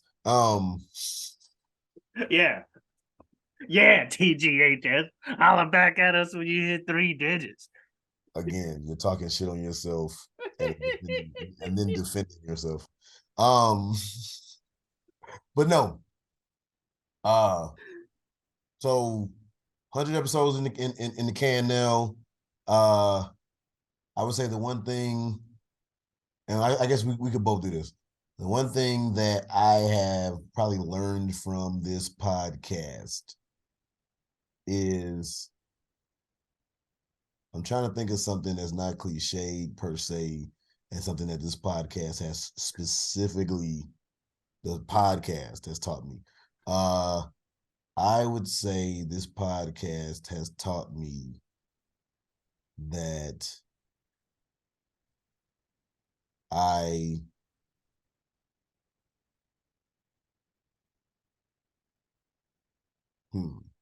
it's taught me, like I said, I'm trying to think of something I didn't already know. I knew I had good chemistry with you. I knew it wouldn't be no problem talking to your ass. I knew the creativity would be there, all this shit. I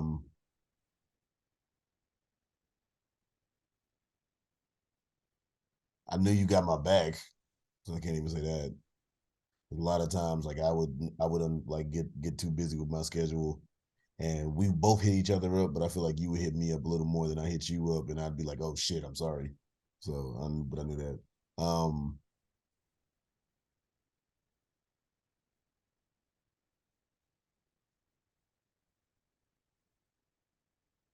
It taught me, like, I guess I keep going back to. It taught me that making a plan to do something on a weekly upload schedule is something that we could actually adhere to. I could actually adhere to. And I knew that we could do it and keep it pumping. And we did. I've also learned that, the dedication required for a consistent upload thing, whether Yeah. it's this or when I was doing Everyday 2021. Yeah. I streamed every single day That in the was year crazy. 2021. I considered trying to do that in 2023 because I didn't like how many days I was missing on streaming after like not having that obligation to force myself to stream every day. Mhm. But I ended up well, the show, while it may not have taught me much, it definitely confirmed the things that It you were saying. reinforced a lot. Yeah. Reinforced a lot of friendships and stuff. Taught me, it helped bring into helped create more interactions between friend groups of mine. So Like, obviously, two of the oldest friend groups I have, you and Ibn, the Orange Cast, and being able to have collaboratory efforts between you all has been something that did not happen often at all. I think the entire time that I was living in St. Louis, you guys met each other. I could probably count them on like 5 hands. You heard about each other all the time. I said, did I say I can count on 5 hands? I meant to say I could count on like 1 hand. you did, and I didn't even catch you on that. What the fuck? I can count on like 5 hands. I wouldn't be like, it was probably like 5 times. I could count it on 1 hand, but I Y'all met combined that 25 into, I could count it times. in 5 hands. Y'all met 25 times. The fuck? Y'all met only 25 times in my whole time in St. Louis. What's he complaining about? It was Right. like the opposite. For two groups of people that have heard a lot about each other to finally start interacting, for me, and not only start interacting, but actually be cool with each other. Yeah. I need to get someone from down here on this show. That'd be fun. And as well as get some other guests. That's what I promise going forward. Promises going forward. More content, more guests, more fun, More guests, more definitely laughs, more guests. more money, more problems. Maybe. Who knows? I don't know what they want from me. Definitely more guests. Definitely. And we said that like earlier in another episode, but definitely more guests. But yeah, no, I know Bill a lot better from doing this shit. So but yeah, winding it down, man. If you would, and I'm not gonna do it a typical rapid speak spiel. This is episode 100. I'm gonna actually just kind of talk. If you would like to follow us on our respective social medias, then you can go ahead and follow me if you feel so inclined. Anywhere you stream your music. In October of 2021, I released my debut solo album, My Secret Identity, under the name Superjaz. So anywhere you stream your music, look up Superjaz, Superjaz. And My Secret Identity, like I said, is the album. You may have to put in Superjaz and My Secret Identity since I'm not so famous yet. But you can find me. Look for the bluish purple background with the light-skinned guy in the red shirt on the cover. Also, if you want to find me on Twitter, you can go ahead and check out the handle Superjaz2. So that's the Superjaz and the number 2. And of course, Instagram, which I also update fairly regularly. I gotta put something on there. It's been a little bit, but fairly regularly. You can find me on Instagram under the name Forever Super Jazz. Where could they find you, my man? How do you spell forever? Oh, it's spelled the correct way. Oh, okay. So 4EVER. FOREVERSUPERJAZ. Gotcha. Well, y'all know where y'all can find me. First of all, you can find me here every week, every Wednesday on the Whatever We Want podcast. You can also find me elsewhere on YouTube, as I mentioned, every week, every Tuesday, as well as with our good guest who showed up on this episode, Bill Smith, with the show This Guy Hasn't Seen, where we trade movies back and forth, blah, blah, blah. Like we said, it's like a movie club or like a book club, but with movies with two good friends. You can also catch some other videos on that channel with me and Superjaz, where we talk about Dragon Ball Z and the stuff like that. You can also find me on Twitter and Twitch at Giotavi. That is GIOTAVI. Come on in. Stop on by. And without going too much into it, because I don't want to make it so obvious with this one. But rest in peace to one of my old co-workers. I'm not going to go further into detail because it'll be too specific, but I did want to throw that out there. Rest in peace. When my old co-workers passed away. Whether it be about 100 episodes, whether it be about This Guy Hasn't Seen, or Bill Smith, whether it be about our undying friendship, what are we going to talk about next time? Taking a lot of thought over these past 2 hours, because I knew you would ask this question. And I could only think of one answer because, well, I've stated before, not the brightest knife in the drawer. But I figure what we'll talk about is whatever we want. You heard the man. Yeah.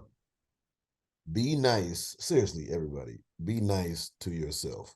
Now I'm gonna say real quick where I got the idea to say that, because it's episode 100. Where I got the idea to say be nice to yourself, everybody. Shout out to Dead Meat with James A. Janice, where they do the kill count, because he always says at the end of his shit, be good people. So I flipped it and said be nice to yourself, and that's his tagline.